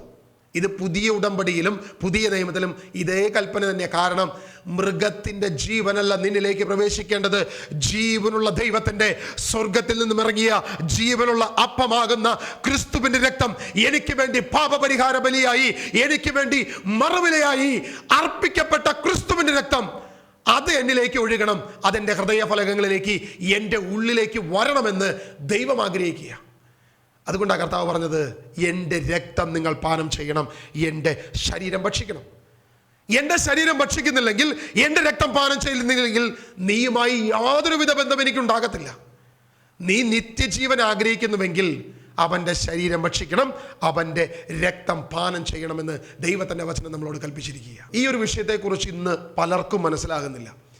പഴയ നിയമത്തിൽ ഇതേ കാര്യം തന്നെ ദൈവം ചെയ്തപ്പോഴും ഇസ്രായേൽ ജനത്തിന് യാതൊന്നും മനസ്സിലായില്ല. പെസഹ ബലി അർപ്പിക്കാൻ പറഞ്ഞപ്പോഴും ഇന്ന കാര്യം ചെയ്യാൻ പറഞ്ഞപ്പോഴും ഇസ്രായേൽ ജനത്തിന് ഇതിനെക്കുറിച്ച് യാതൊരുവിധ ബോധ്യവും ഉണ്ടായിരുന്നില്ല. എന്നാൽ പുതിയ നിയമത്തിൽ ലേഖനങ്ങളിൽ പൗലോസ് അപ്പോസ്തലൻ ഈ കാര്യങ്ങളെ കണക്ട് ചെയ്ത് എഴുതുമ്പോൾ ഇതിനെക്കുറിച്ച് വ്യക്തമായൊരു ബോധ്യം പുതിയ നിയമ വിശ്വാസിക്കുണ്ട്. എന്നാൽ ഈ വചനം ജീവനാണെന്ന് പറഞ്ഞുകൊണ്ട് നടക്കുന്ന പലർക്കും ഇതിൻ്റെ സത്യം ഇപ്പോഴും ബോധ്യമാകുന്നില്ല എന്നുള്ളത് വളരെ സങ്കടകരമായ ഒരു സംഭവം തന്നെയാണ് എന്ന് പറയാതെ വയ്യ. പ്രിയമുള്ളവരെ, പുറപ്പാട് പുസ്തകം അതിൻ്റെ 16-ാം അധ്യായം അതിൻ്റെ 14 മുതൽ 15 വരെ വാക്യങ്ങൾ വായിക്കുമ്പോൾ ഇസ്രായേൽ ജനത്തിന് പറ്റിയ ഒരു കാര്യം കൂടെ നമ്മളൊന്ന് വായിച്ചു പോവുകയാണ്. 16-ന്റെ 14-ഉം 15-ഉം വാക്യം. മഞ്ഞുരുകിയപ്പോൾ മരുഭൂമിയുടെ ഉപരിതലത്തിൽ പൊടിമഞ്ഞ് പോലെ വെളുത്തുരുണ്ട് ലോലമായ ഒരു വസ്തു കാണപ്പെട്ടു. ഇസ്രായേൽക്കാർ ഇത് കണ്ടപ്പോൾ പരസ്പരം ചോദിച്ചു, ഇതെന്താണ്? അതെന്താണെന്ന് അവർ അറിഞ്ഞിരുന്നില്ല. മന്നായ ദൈവം സ്വർഗത്തിൽ നിന്നും കൊടുത്തു കഴിഞ്ഞപ്പോൾ ഇസ്രായേൽ ജനം മഞ്ഞുരുകിയപ്പോൾ വെളുത്ത ഒരു വസ്തു കണ്ടു. അവരെല്ലാം ഇത് കയ്യിലെടുത്തു. അവർ പരസ്പരം ചോദിക്കാൻ തുടങ്ങി, ഇത് എന്ത്? ഇത് എന്ത്? അങ്ങോട്ടും ഇങ്ങോട്ടും പരസ്പരം അവർ ചോദിക്കാൻ തുടങ്ങി, ഇത് എന്ത്? ഇതാ തിരിച്ച് താഴോട്ട് നമ്മൾ വായിക്കുമ്പോൾ അവിടെ പറയുകയാണ്, അതിന്റെ 31-ാം വാക്യം, 16-ന്റെ 31, 32 വാക്യങ്ങൾ നമ്മൾ വായിക്കുമ്പോൾ അവിടെ ഇങ്ങനെയാണ് നമ്മൾ വായിക്കുന്നത്. ഇസ്രായേൽക്കാർ അതിന് മന്ന എന്ന് പേര് നൽകി. ഇസ്രായേൽക്കാർ അതിന് ഹെബ്രായ ഭാഷയിൽ മന്ന എന്ന് പേര് നൽകി. മന്ന എന്ന വാക്കിന്റെ അർത്ഥം ഇത് എന്ത്? യഥാർത്ഥത്തിൽ മൻഹു എന്നാണ് വാക്ക്. മൻഹു ഇത് എന്ത് എന്ന് അവർ പരസ്പരം ചോദിച്ച, അവരുടെ കൺഫ്യൂഷൻ നിറഞ്ഞ, അവർക്ക് തിരിച്ചറിയാൻ സാധിക്കാത്ത, അവർക്ക് മനസ്സിലാക്കാൻ സാധിക്കാത്ത ഇത് എന്ത് എന്ന ചോദ്യം തന്നെ അവർ അതിന് പേരിട്ടു മൻഹു എന്നവർ പേരിട്ടു. പ്രിയമുള്ളവരെ, യോഹന്നാന്റെ സുവിശേഷം 6-ാം അധ്യായം അതിന്റെ 30-ാം വാക്യം ഇതേ ചോദ്യം തന്നെ യഹൂദർ യേശുവിന്റെ മുൻപിൽ ചോദിക്കുകയാണ്. നീ 5 അപ്പം 5000 പേർക്ക് കൊടുത്തു, നീ വലിയ പ്രവൃത്തിയൊക്കെ ചെയ്തു, പക്ഷെ നീ ആരാണെന്ന്, നീ ദൈവത്തിന്റെ പ്രവാചകനാണെന്ന് വെളിപ്പെടുത്തേണ്ടതിന് നീ ഒരു അടയാളം കാണിക്കുക. നമുക്ക് വാക്യം ഒന്ന് വായിക്കാം. 6:30 വായിക്കാം. അപ്പോൾ അവർ ചോദിച്ചു, ഞങ്ങൾ കണ്ട് നിന്നെ വിശ്വസിക്കേണ്ടതിന് എന്ത് അടയാളമാണ് നീ ചെയ്യുക? എന്താണ് നീ പ്രവർത്തിക്കുക? അവിടുന്ന് അവർക്ക് ഭക്ഷിക്കുവാൻ സ്വർഗത്തിൽ നിന്ന് അപ്പം കൊടുത്തു എന്ന് എഴുതപ്പെട്ടിരിക്കുന്നത് പോലെ ഞങ്ങളുടെ പിതാക്കന്മാർ മരുഭൂമിയിൽ വെച്ച് മന്ന ഭക്ഷിച്ചു. അവർ കൃത്യമായിട്ട് അവരും പറയുന്നത് മൻഹു ഭക്ഷിച്ചു. എന്ത് ഭക്ഷിച്ചു? ഇതെന്ത് എന്ന് പറയുന്ന ഈ വസ്തു ഞങ്ങൾ ഭക്ഷിച്ചു, ഞങ്ങളുടെ പിതാക്കന്മാർ ഭക്ഷിച്ചു. ഞങ്ങളുടെ പിതാക്കന്മാർ ഈ മന്ന ഭക്ഷിച്ചു, സ്വർഗത്തിൽ നിന്ന് മന്ന കൊടുത്തു. മോശ മന്ന കൊടുത്തതുപോലെ നിനക്ക് എന്ത് കൊടുക്കാൻ സാധിക്കും? ഇതാ യേശുവിനോടുള്ള ചോദ്യം. അല്ലെങ്കിൽ യേശുവേ, നീ ദൈവപുത്രനാണെന്നൊക്കെ ഘോരഘോരം ഇങ്ങനെ പറയുന്നുണ്ടല്ലോ. നീ ദൈവപുത്രനാണെങ്കിൽ ആകാശത്ത് നിന്ന് മോശ കൊടുത്തതുപോലെ ഞങ്ങൾക്ക് മന്നത, ഞങ്ങൾക്കൊരു അടയാളം താ.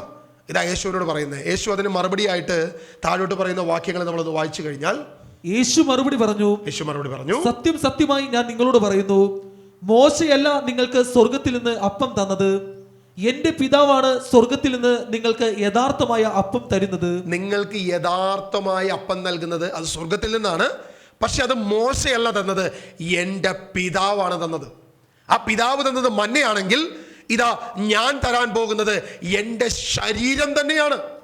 അത് വ്യക്തമായിട്ട് നമ്മൾ നേരത്തെ വായിച്ചു. 6:48 ഞാൻ ജീവന്റെ അപ്പമാണ്, നിങ്ങളുടെ പിതാക്കന്മാർ മരുഭൂമിയിൽ മന്ന ഭക്ഷിച്ചു, എങ്കിലും അവർ മരിച്ചു. ഇതാകട്ടെ മനുഷ്യപുത്രൻ നിങ്ങളുടെ ഭക്ഷണമായി ഈ ഭൂമിയിലേക്ക് ഇറങ്ങി വന്നതാ, നിങ്ങൾ എന്നേക്കും ജീവിക്കേണ്ടതിന്, നിങ്ങളുടെ മരണത്തെ മാറ്റി നിർത്തേണ്ടതിന്.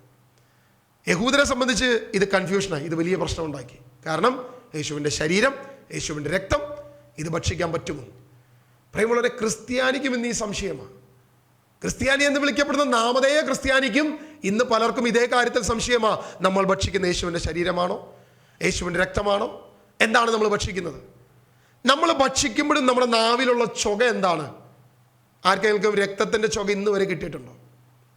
ഏതെങ്കിലും വ്യക്തിക്ക് ശരീരത്തിന്റെ പച്ചമാംസത്തിന്റെ ചുക ഇന്ന് വരെ കിട്ടിയിട്ടുണ്ട്? പൗലോസ് അപ്പോസ്തലൻ 1 കൊരിന്തോസ് 11:26 വാക്യത്തില് ശരീരവും രക്തവും അല്ലെങ്കിൽ അപ്പവും വീഞ്ഞും എടുത്ത് ആശീർവദിച്ച് ഇതെന്റെ ശരീരമാണെന്നും ഇതെന്റെ രക്തമാണെന്നും പറഞ്ഞതിന് ശേഷം 26-ാമത്തെ വാക്യത്തിൽ പറയുന്നത് നമ്മൾ ഇങ്ങനെ വായിക്കുന്നത്, നിങ്ങൾ ഈ അപ്പം ഭക്ഷിക്കുകയും ഈ പാത്രത്തിൽ നിന്ന് പാനം ചെയ്യുകയും ചെയ്യുമ്പോഴെല്ലാം കർത്താവിന്റെ മരണം അവന്റെ പ്രത്യാഗമനം വരെ പ്രഖ്യാപിക്കുകയാണ് ചെയ്യുന്നത്. വീണ്ടും പറയുകയാണ്, അയോഗ്യതയോടുകൂടി കർത്താവിന്റെ അപ്പം ഭക്ഷിക്കുകയും പാത്രത്തിൽ നിന്ന് പാനം ചെയ്യുകയും ചെയ്താൽ അവൻ കർത്താവിന്റെ ശരീരത്തിനും രക്തത്തിനും എതിരെ തെറ്റ് ചെയ്യുന്നു. അതായത് ആശീർവാദത്തിന് ശേഷവും അപ്പോസ്തലൻ പറയുകയാണ്, ഇത് അപ്പമാണ്, ഇത് വീഞ്ഞാണ്. പക്ഷേ ഇത് അപ്പമാണ്, വീഞ്ഞാണ് എന്ന് പറയുന്ന അതേ അപ്പസ്തോലൻ തന്നെ വീണ്ടും പറയുകയാണ്, രക്തത്തിനും ശരീരത്തിനും എതിരാണ് തെറ്റ് ചെയ്യുന്നത്. അതായത് ഈ അപ്പം ഭക്ഷിക്കുകയും ഈ രക്തം പാനം ചെയ്യുകയും ചെയ്യുമ്പോൾ, ഈ വീഞ്ഞ് പാനം ചെയ്യുകയും ചെയ്യുമ്പോൾ നീ ശരീരത്തിനും രക്തത്തിനും എതിരാണ് തെറ്റ് ചെയ്യുന്നത്. അപ്പൊ എവിടെയാണ് ഈ ശരീരത്തിന് രക്തവുമായി മാറുന്നത്? എവിടെയാണ് അപ്പം ശരീരമായി മാറുന്നത്? എവിടെയാണ് ഈ വീഞ്ഞ് രക്തമായി മാറ്റപ്പെടുന്നത്? 10-ാം നൂറ്റാണ്ടിന് ശേഷം വന്നിരിക്കുന്ന കത്തോലിക്ക സഭ ഇന്ന് പഠിപ്പിക്കുന്ന ഒരു തിയറി ഉണ്ട്, ട്രാൻസ്സബ്സ്റ്റാനിയേഷൻ തിയറി. ഞാൻ ഇന്ന് വരെ അപ്പം ശരീരമായി മാറുന്നത് എൻ്റെ കണ്ണുകൊണ്ട് ഞാൻ കണ്ടിട്ടില്ല. ഞാൻ ഇന്ന് വരെ ആ വീഞ്ഞ് രക്തമായി മാറുന്നത് എൻ്റെ കണ്ണുകൊണ്ട് ഞാൻ കണ്ടിട്ടില്ല. പക്ഷേ യേശു പറഞ്ഞ കാര്യം ഞാൻ അതുപോലെ വിശ്വസിക്കുന്നു. ഇത് എൻ്റെ ശരീരമാണ്, ഇത് എൻ്റെ രക്തമാണ്. ഇത് എങ്ങനെ മാറുന്നു? ഏതെങ്കിലും ഒരു പുരോഹിതൻ ഇത് ആശീർവദിച്ച് കഴിയുമ്പോൾ ഇത് മാറ്റപ്പെടുകയാണോ ചെയ്യുന്നത്? ഏതെങ്കിലും ഒരു പുരോഹിതന്റെ യോഗ്യതയാലാണോ ഇത് മാറ്റപ്പെടുന്നത്? ആ പുരോഹിതൻ ചെയ്യുന്ന പ്രവൃത്തിയുടെ ഫലമാണോ ഈ അപ്പം ശരീരമായും ഈ വീഞ്ഞ് രക്തമായും മാറ്റപ്പെടുന്നത്? നമ്മളൊന്ന് സ്വയം ചിന്തിച്ചു നോക്കുക. ഇന്ന് കേരളത്തില് കുർബാനയ്ക്ക് അടി നടക്കുന്ന ആളുകൾ, ഒരു ബലിപീഠത്തിന്റെ അപ്പുറവും ഇപ്പുറവും നിന്ന് സ്വന്തം സഹോദരങ്ങളോട് ക്ഷമിക്കാൻ കഴിയാത്ത വണ്ണം പരസ്പരം ബലിയർപ്പിക്കുന്ന ജനാഭിമുഖ കുർബാനയും അൾത്താര അഭിമുഖ കുർബാനയും അർപ്പിച്ച് പരസ്പരം പിശാചെന്ന് വിളിച്ചുകൊണ്ട് സ്വന്തം സഹോദരനോട് പോലും ക്ഷമിക്കാൻ കഴിയാത്തവർ അർപ്പിക്കുന്ന ബലി അവരുടെ ആശീർവാദത്തിൽ ഇത് ശരീരമായി മാറുമോ? ഇത് രക്തമായി മാറുമോ? ഒരു പുരോഹിതനുമല്ല ഇത് ശരീരമാക്കുന്നത്, ഇത് രക്തമാക്കുന്നത്. ഒരു പുരോഹിതന്റെയും യോഗ്യതയുമല്ല. എൻ്റെ വിശ്വാസത്താൽ ദൈവമാണ് ഇത് ശരീരവും രക്തവുമാക്കി മാറ്റുന്നത്. എന്നാൽ എൻ്റെ നാവിൽ വരുമ്പോഴും ഇത് അപ്പത്തിൻ്റെ ടേസ്റ്റും ഇത് വീഞ്ഞിൻ്റെ ടേസ്റ്റും മാത്രമേ ഉള്ളൂ. എന്നാൽ ദൈവം വിശ്വാസത്താൽ ഇത് ശരീരമാക്കി മാറ്റുന്നു, രക്തമാക്കി മാറ്റുന്നു. കാരണം ഇതെൻ്റെ ഉള്ളിൽ വന്നേ തീരൂ. പഴയ നിയമത്തിൽ നമ്മൾ മോശ ചെയ്ത പ്രവൃത്തി നമ്മൾ കണ്ടു. ദൈവം സ്ഥാപിച്ച ഈ ഉടമ്പടി ദൈവജനവുമായി ബന്ധം സ്ഥാപിക്കണമെങ്കിൽ ഒരൊറ്റ കാര്യം ചെയ്തേ പറ്റൂ. ആ കാര്യമാണ് ഇത് ബലിപീഠത്തിന് ചുറ്റും, ഇത് ഉടമ്പടിക്ക് ചുറ്റും, ഇത് ജനത്തിന് മേലും തളിക്കപ്പെടണം. എന്നാൽ മാത്രമേ ഈ ഉടമ്പടി ജനവുമായി സ്ഥാപിക്കപ്പെടത്തുള്ളൂ. ഇത് 2000 വർഷം മുൻപ് യേശു കാൽവരിയിൽ ക്രൂശിതനായപ്പോൾ ഇന്ന് ഈ 21-ാം നൂറ്റാണ്ടിൽ ജീവിക്കുന്ന ഞാനും എൻ്റെ സഹോദരങ്ങളും നമ്മൾ ഓരോരുത്തരും ക്രിസ്തുവിൻ്റെ ഈ പുതിയ ഉടമ്പടിയായി ബന്ധപ്പെടണമെങ്കിൽ നീ രക്തം ഭക്ഷിച്ചേ പറ്റൂ, നീ ശരീരം ഭക്ഷിച്ചേ പറ്റൂ. അതല്ലാതെ നീയുമായി ഈ ഉടമ്പടിക്ക് യാതൊരുവിധ ബന്ധവുമില്ല. കാരണം ഏശയ്യ പ്രവാചകൻ അതിൻ്റെ 53-ാം അധ്യായം 10-ാം വാക്യം ഇങ്ങനെയാണ് വായിക്കുന്നത്: അവൻ ബലിയർപ്പിക്കുമ്പോൾ വരാനിരിക്കുന്ന ജനതയെ കൂടി കണ്ടിട്ടാണ് അവൻ ഇത് ചെയ്തത് എന്നാണ് വചനത്തിൽ നമ്മൾ വായിക്കുന്നത്. ആ വാക്യം നമുക്കൊന്ന് വായിക്കാം. അവിടുന്നാണ് അവനെ ക്ലേശങ്ങൾക്ക് വിട്ടുകൊടുത്തത്. യേശുവിനെ ക്ലേശങ്ങൾക്ക് വിട്ടുകൊടുത്തത് ദൈവമാണ്. പാപപരിഹാര ബലിയായി തന്നെ അർപ്പിക്കുമ്പോൾ, പാപപരിഹാര ബലിയായി യേശു തന്നെ അർപ്പിക്കുമ്പോൾ അവൻ തന്റെ സന്തതി പരമ്പരയെ കാണുകയും, ഈ ഉടമ്പടി സ്ഥാപിക്കുമ്പോൾ തന്റെ സന്തതി പരമ്പരയെ കാണുകയും ദീർഘായുസ് പ്രാപിക്കുകയും ചെയ്തു എന്ന് വചനത്തിൽ കാണുന്നത്. ഇതാ വരാനിരിക്കുന്ന സകല ജനത്തിനും വേണ്ടി അവൻ തന്റെ ശരീരവും രക്തവും നമുക്ക് വേണ്ടി ഒഴുക്കി തന്നു. ഇന്നും ഓരോ അന്ത്യത്താഴത്തിലും ഓരോ വിശുദ്ധ കുർബാനയിലും യേശുവിന്റെ ശരീരരക്തങ്ങൾ നമുക്ക് ഭക്ഷിക്കുവാൻ, നമ്മുടെ ഉള്ളിലേക്ക് കടന്നു വരുവാൻ ദൈവം ചെയ്തിരിക്കുക. ഇതാ പൗലോസ് അപ്പോസ്തലൻ കൊരിന്ത്യർ ലേഖനത്തിൽ നമ്മൾ വായിച്ചു, നിങ്ങളുടെ ഹൃദയ ഫലകങ്ങളിലാണെന്ന് എഴുതിയിരിക്കുന്നത്. ഇനി ആ കൽപ്പനയിൽ തളിക്കണമെങ്കിൽ ഇത് പുറത്തുനിന്ന് തളിച്ചാൽ പോരാ, ഇത് അകത്തോട്ട് പ്രവേശിക്കണം. ഒരു മനുഷ്യന്റെ പച്ച ശരീരത്തിൽ രക്തം എവിടെയാണ് ഇരിക്കുന്നത്? രക്തം പമ്പ് ചെയ്യപ്പെടുന്ന ഹൃദയങ്ങളിൽ നിന്നാണ്. ഓരോ ഞരമ്പുകളിലേക്കും ജീവനാഡികളിലേക്കും രക്തം പമ്പ് ചെയ്യപ്പെടുന്ന ഹൃദയ ഫലകങ്ങളിലാ കർത്താവ് എന്ത് ചെയ്തിരിക്കുന്നത്? ഇത് എഴുതിയിരിക്കുന്നത്. ദൈവം ഈ കൽപ്പന എഴുതിയത് സുവിശേഷ വേലയിലൂടെ ദൈവത്തിന്റെ കൽപ്പന എഴുതിയിരിക്കുന്നത് ഇന്ന് എൻ്റെ നിന്റെ ഹൃദയത്തിലാ. രക്തമിരിക്കുന്ന ഹൃദയ ഫലകങ്ങളിലാണ് ഇത് എഴുതി വെച്ചിരിക്കുന്നത്. അതുകൊണ്ട് കർത്താവ് പറയുക, ഇത് പുറത്ത് തളിച്ചാൽ പോരാ, നിന്റെ ഉള്ളിലേക്ക് ചെല്ലണം. അതുകൊണ്ടാണ് യേശു പറയുന്നത്, എൻ്റെ രക്തം നിങ്ങൾ പാനം ചെയ്യണം, എൻ്റെ ശരീരം നിങ്ങൾ ഭക്ഷിക്കണം, എങ്കിലേ നിനക്ക് നിത്യജീവൻ ഉണ്ടായിരിക്കത്തുള്ളൂ. നീ നിത്യം ജീവിക്കണമെങ്കിൽ അവൻ്റെ ശരീരം, അവൻ്റെ രക്തം നീ പാനം ചെയ്യണം. നമുക്കെപ്പോഴും കൺഫ്യൂഷനാ, അതെങ്ങനെ പറ്റും? കാരണം അത് പച്ച രക്തം, പച്ച ശരീരം. ഇത് കർത്താവ് ചെയ്യുന്നതാ, മനുഷ്യനല്ല ഇത് പ്രവർത്തിക്കുന്നേ. ഇസ്രായേൽ ജനം അന്ന് മൻഹു എന്ന് വിളിച്ചതുപോലെ ഇതെന്ത് എന്ന് ചോദിക്കുന്ന പോലെ നമുക്കും ഇതിനെ നോക്കി ഇങ്ങനെ പറയാൻ പറ്റത്തുള്ളൂ, ഇതെന്ത്?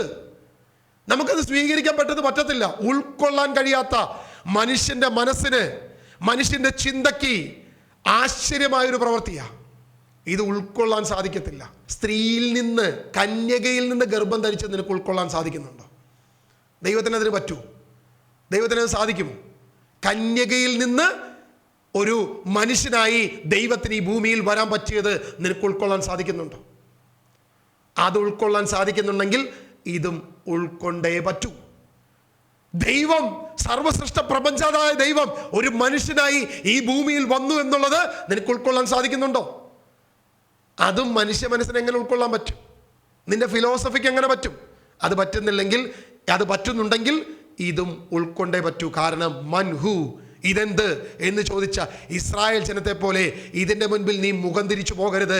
അതിൻ്റെ മുൻപിൽ തീഷ്ണതയോടെ വന്ന് നിൽക്കണം. കാരണം തൻ്റെ ശരീരവും രക്തവും തരാൻ അവന് സാധിക്കും. എൻ്റെ ഉള്ളിലേക്ക് അവൻ്റെ രക്തത്തെ ഇറക്കാൻ എൻ്റെ ദൈവത്തിന് സാധിക്കും. അവനൊന്നും അസാധ്യമല്ല. കാരണം ഇത് കർത്താവ് പറഞ്ഞത്.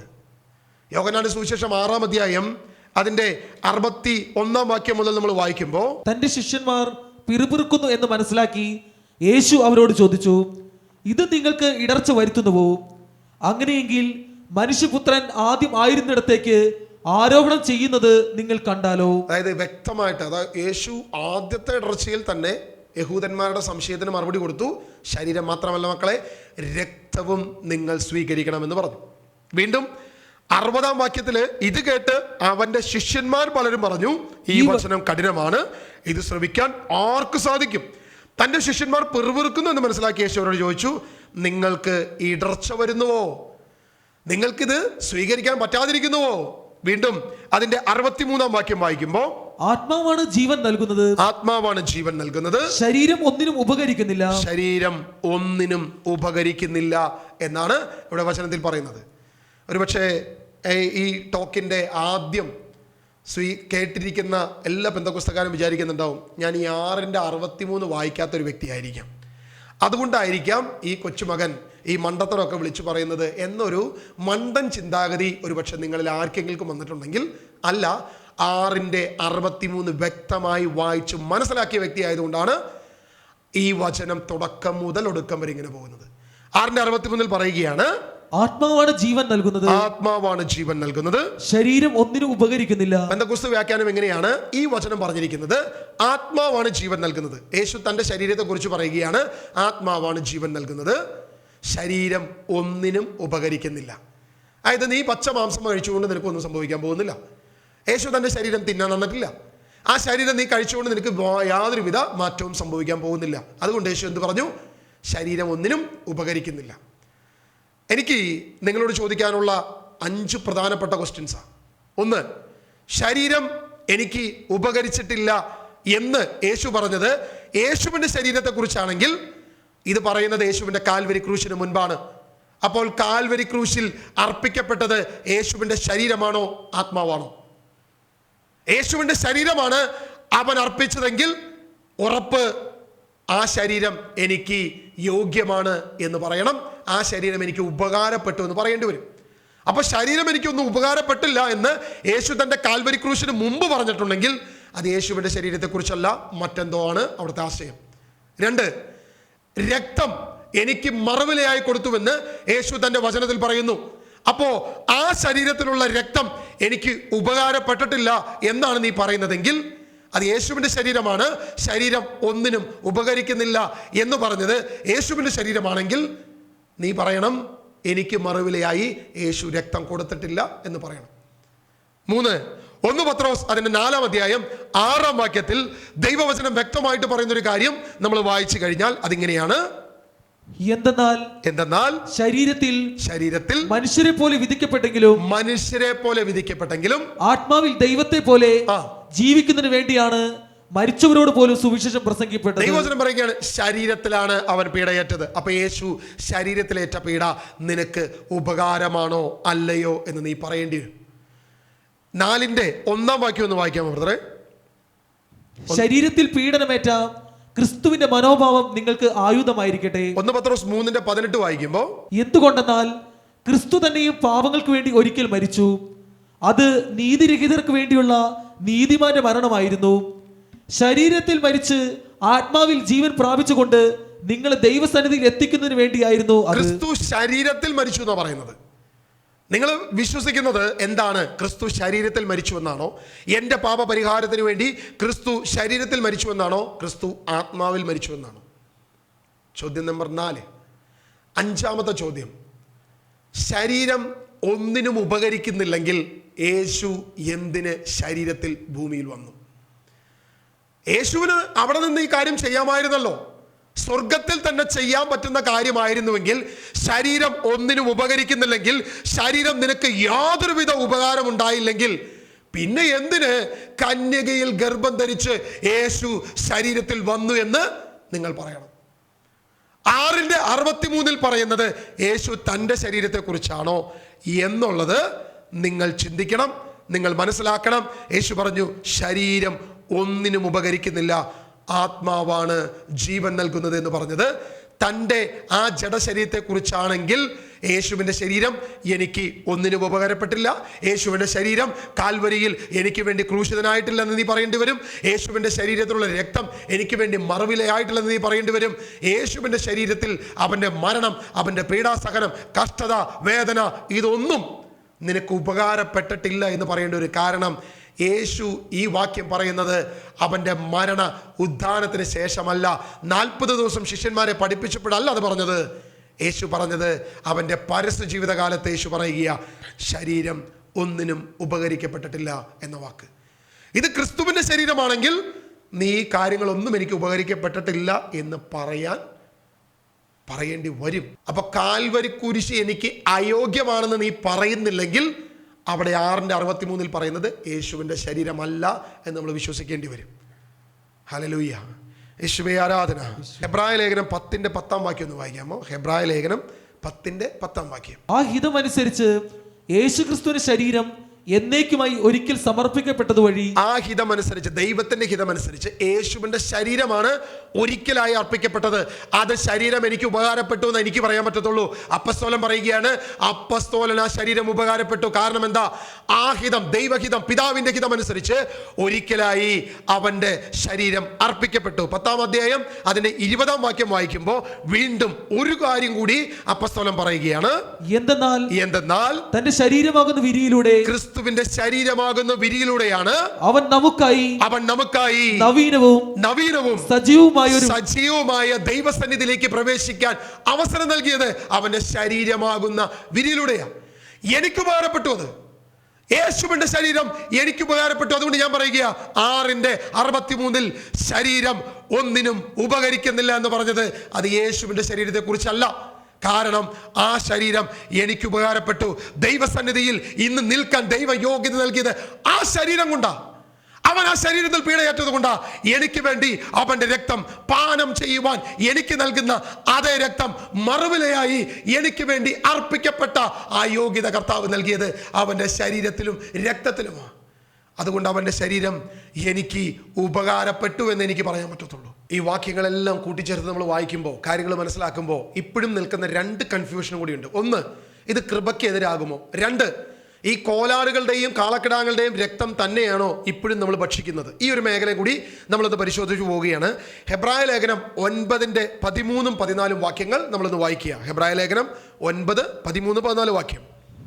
കോലാടുകളുടെയും കാളക്കിടാക്കളുടെയും രക്തം തളിക്കുന്നതും പശുക്കിടാവിന്റെ ഭസ്മം വിതറുന്നതും അശുദ്ധരെ ശാരീരികമായി ശുദ്ധീകരിക്കുന്നു. ഒരു ശാരീരിക വിശുദ്ധിയെ കുറിച്ച് പറയുകയാണ് ഹെബ്രായ ലേഖനം. കോലാടുകളുടെയും കാളക്കിടാങ്ങളുടെയും രക്തം ഇത് തളിക്കുമ്പോൾ ശാരീരികമായൊരു ശുദ്ധി അവിടെ വരുന്നുണ്ട് എന്ന് തന്നെയാണ് അപ്പോസ്തലൻ സമ്മതിക്കുന്നത്.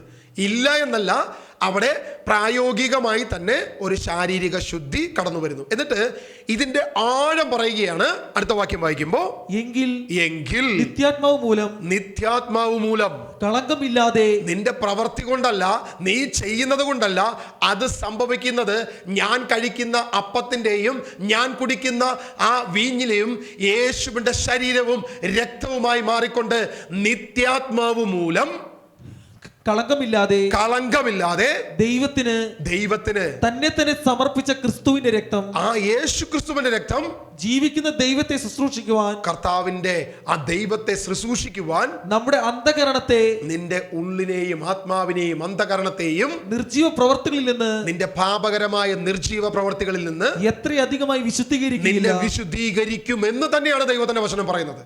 ആ യേശുവിന്റെ രക്തമാണ് നിന്നെ വിശുദ്ധീകരിക്കുന്നത്.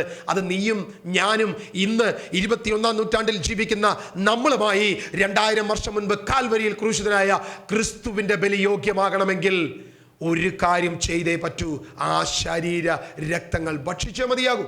ഇത് തന്നെയാണ് അപ്പോസ്തലൻ 1 കൊരിന്തോസ് 10-ാം അധ്യായം അതിന്റെ 16-ാം വാക്യത്തിൽ പറയുന്നത്.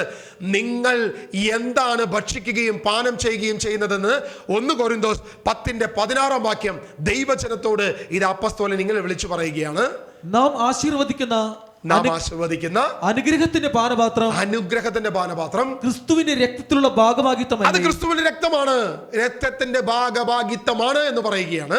നാം മുറിക്കുന്ന അപ്പം, നീ ഒരു അപ്പം മുറിക്കുമ്പോ അത് അപ്പമാണ്, അത് വെറും ഗോതമ്പപ്പമാണ്.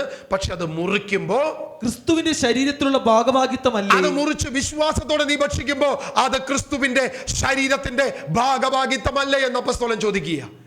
അപ്പോസ്തലനെ കുറിച്ച് ഒരു സംശയമില്ല, ഇത് യേശുവിന്റെ ശരീരമാണ്, ഇത് യേശുവിന്റെ രക്തമാണ്. അപ്പോസ്തലൻ അത് വിശ്വസിച്ചെങ്കിൽ ഞാനത് വിശ്വസിക്കും. പിതാക്കന്മാരത് വിശ്വസിച്ചെങ്കിൽ ഞാനത് വിശ്വസിക്കും. അപ്പോസ്തലന്മാർ ചെയ്തെങ്കിൽ ഞാനത് ചെയ്യും. അത് ചെയ്യുമ്പോൾ യേശുവിന്റെ ശരീരത്തിന്റെയും രക്തത്തിന്റെയും സാന്നിധ്യമാണ് എൻ്റെ ഉള്ളിൽ വരുന്നത്. പലപ്പോഴും പറഞ്ഞു വെക്കുന്ന ഒരു കാര്യമുണ്ട്, ഇത് ആത്മീയ വ്യാഖ്യാനമാണ്. യോഹന്നാന്റെ സുവിശേഷം 6-ാം അധ്യായം നമ്മൾ കാണുന്നുണ്ട്.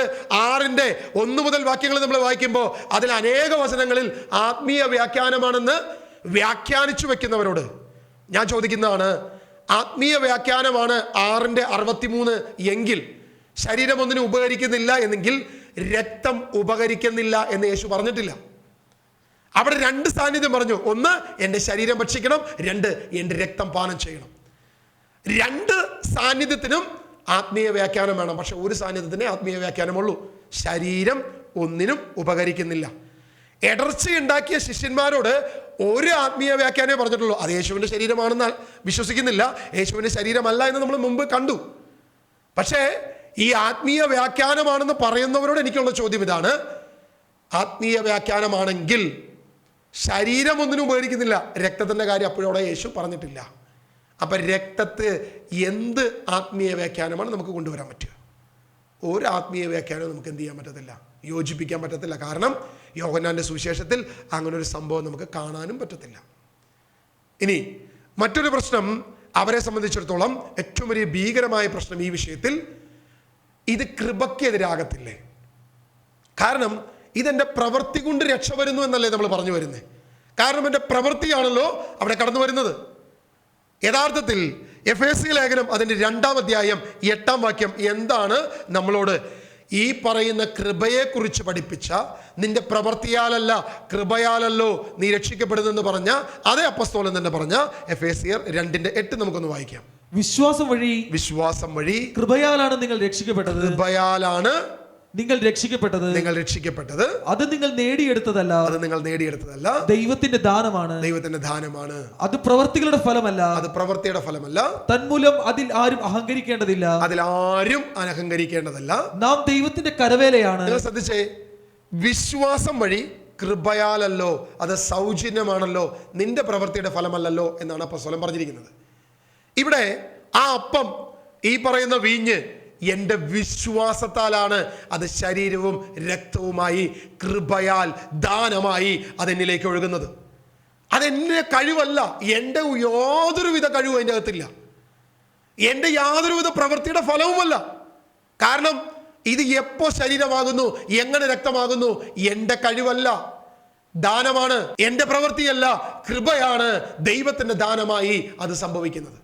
അതുകൊണ്ട് പൗലോസ് അപ്പോസ്തലൻ പറഞ്ഞേ, വിശ്വാസം വഴി കൃപയാലല്ലോ നമ്മൾ രക്ഷിക്കപ്പെടുന്നു. വിശ്വാസം വഴി കൃപയാൽ എന്നുള്ള വിഷയം നമ്മൾ മനസ്സിലാക്കണമെങ്കിൽ യോഹന്നാന്റെ സുവിശേഷം 3-ാം അധ്യായം 36-ാം വാക്യം നമ്മളൊന്ന് വായിക്കാം. 36-ാം വാക്യം നമ്മൾ വായിക്കുമ്പോൾ, പുത്രനിൽ വിശ്വസിക്കുന്നവന് നിത്യജീവൻ ലഭിക്കുന്നു. വിശ്വാസമാണ് ഇതിന്റെ ആധാരം. പുത്രനിൽ വിശ്വസിക്കുന്നവന് നിത്യജീവൻ ലഭിക്കുന്നു. പലപ്പോഴും ഈ വാക്യം എടുത്ത് അതിനെ പകുതി വെച്ച് വ്യാഖ്യാനിച്ചു പോകുന്നവരെ ഞാൻ കണ്ടിട്ടുണ്ട്. എന്നാൽ അതിന്റെ ബാലൻസ് കൂടി വായിക്കുമ്പോൾ, എന്നാൽ പുത്രനെ അനുസരിക്കാത്തവൻ ജീവൻ ദർശിക്കുകയില്ല, ജീവൻ കാണത്തില്ല. കാരണം എന്താ? വിശ്വാസത്തിന്റെ അനന്തര ഫലമാണ് അവന്റെ അനുസരണം. യേശു പറഞ്ഞു, അവന്റെ ശരീരം ഭക്ഷിക്കുക, പാത്രത്തിൽ നിന്ന് പാനം ചെയ്യുക, അവന്റെ രക്തം പാനം ചെയ്യുക. അത് അനുസരണമാണ്. നിനക്ക് വിശ്വാസമുണ്ടെന്ന് പറയുകയും എൻ്റെ വിശ്വാസത്താൽ ഞാൻ രക്ഷ പ്രാപിക്കുമെന്ന് പറയുകയും, എന്നാൽ ആ വിശ്വാസത്തിന്റെ ഫലമായ പ്രവൃത്തി, യേശുവിന്റെ ശരീര രക്തങ്ങൾ ഭക്ഷിക്കുന്ന പ്രവൃത്തി ഇല്ലെങ്കിൽ നിനക്ക് അനുസരണമില്ല. അനുസരണമില്ലാത്തവന് വിശ്വാസവുമില്ല. കാരണം ദൈവത്തിന്റെ വചനം പറയുകയാണ്, നിനക്ക് വിശ്വാസമെന്ന് പറയുകയും ആ വിശ്വാസത്തിന്റെ പ്രവൃത്തിയായ അനുസരണം ഇതിൻ്റെ കൂടെ കൂടിയേ തീരൂ. ഇതില്ലാതെ സംഭവിക്കത്തില്ല. നമുക്കറിയാം, എല്ലാവരും ഘോരഘോരം പ്രഘോഷിക്കുന്ന ഒരു കാര്യമുണ്ട്, സ്നാനം വേണം. അത് തളിപ്പ് പറ്റത്തില്ല, പ്രത്യേകിച്ച് ശിശുസ്നാനം ഒട്ടും പറ്റത്തില്ല. മാനസാന്തരത്തിൻ്റെ അനന്തരഫലമായി വെള്ളത്തിൽ മുങ്ങി പൊങ്ങി സ്നാനമുണ്ടായാലേ, ആ പ്രവൃത്തി സംഭവിച്ചാലേ നീ രക്ഷിക്കപ്പെടത്തുള്ളൂ. ഒരു ബന്ധക്കുസ്തക്കാരൻ കാണുമ്പോൾ ആദ്യം എന്നെ വിളിക്കുമ്പോൾ ചോദിച്ചതാണ്, രക്ഷിക്കപ്പെട്ട് സ്നാനപ്പെട്ട വ്യക്തിയാണോ? രക്ഷിക്കപ്പെട്ടതാണ്, അതെ. സ്നാനപ്പെട്ട വ്യക്തിയാണോ? അതെ.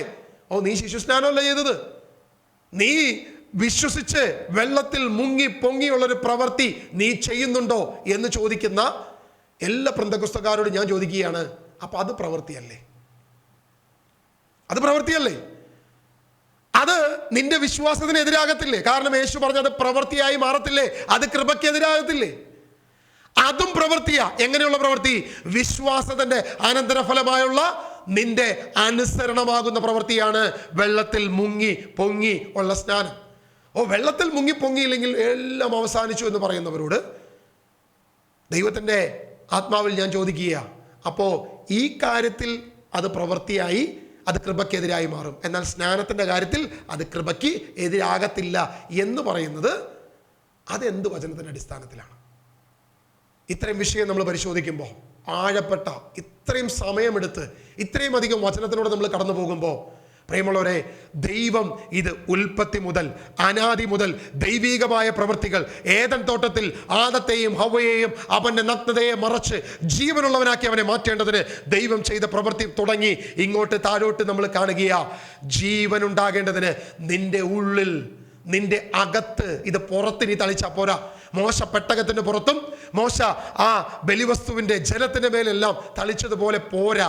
കാരണം നിന്റെ ഉള്ളിലാണ് ദൈവത്തിന്റെ ആത്മാവ് മുഖേന ഈ വചനം എഴുതപ്പെട്ടത്. ഈ മനസാക്ഷിയുടെ ഈ യുഗത്തിൽ ഇതാ നിന്റെ ഉള്ളിലാണ് എഴുതപ്പെട്ടത്. അതുകൊണ്ട് ഈ കൃപായുഗത്തിൽ ഇതാ നിന്റെ ഉള്ളിലേക്ക് ഈ രക്തം തളിക്കപ്പെടണം. ഈ ശരീരം നീ കഴിച്ചേ മതിയാകൂ, എന്നാലേ നിത്യജീവനിലേക്ക് നീ എത്തത്തുള്ളൂ എന്നാണ് ദൈവവചനം നമുക്ക് നൽകുന്ന പഠനം. ദൈവവചനം നിഷ്പക്ഷമായി, യാതൊരു വ്യക്തിയുടെയും കണ്ണാടിയില്ലാതെ, യാതൊരു പഠനത്തിൻ്റെയും കണ്ണാടിയില്ലാതെ നിഷ്പക്ഷമായി വചനത്തെ പഠിക്കാൻ ആഗ്രഹിക്കുന്നവന് യേശുവിൻ്റെ ശരീരം നമുക്ക് വേണ്ടി അർപ്പിക്കപ്പെട്ട് ഇന്നും നമ്മിലേക്ക് ഒഴുകുന്ന ആ ദൈവത്തിൻ്റെ കൃപാദാനമാണ്.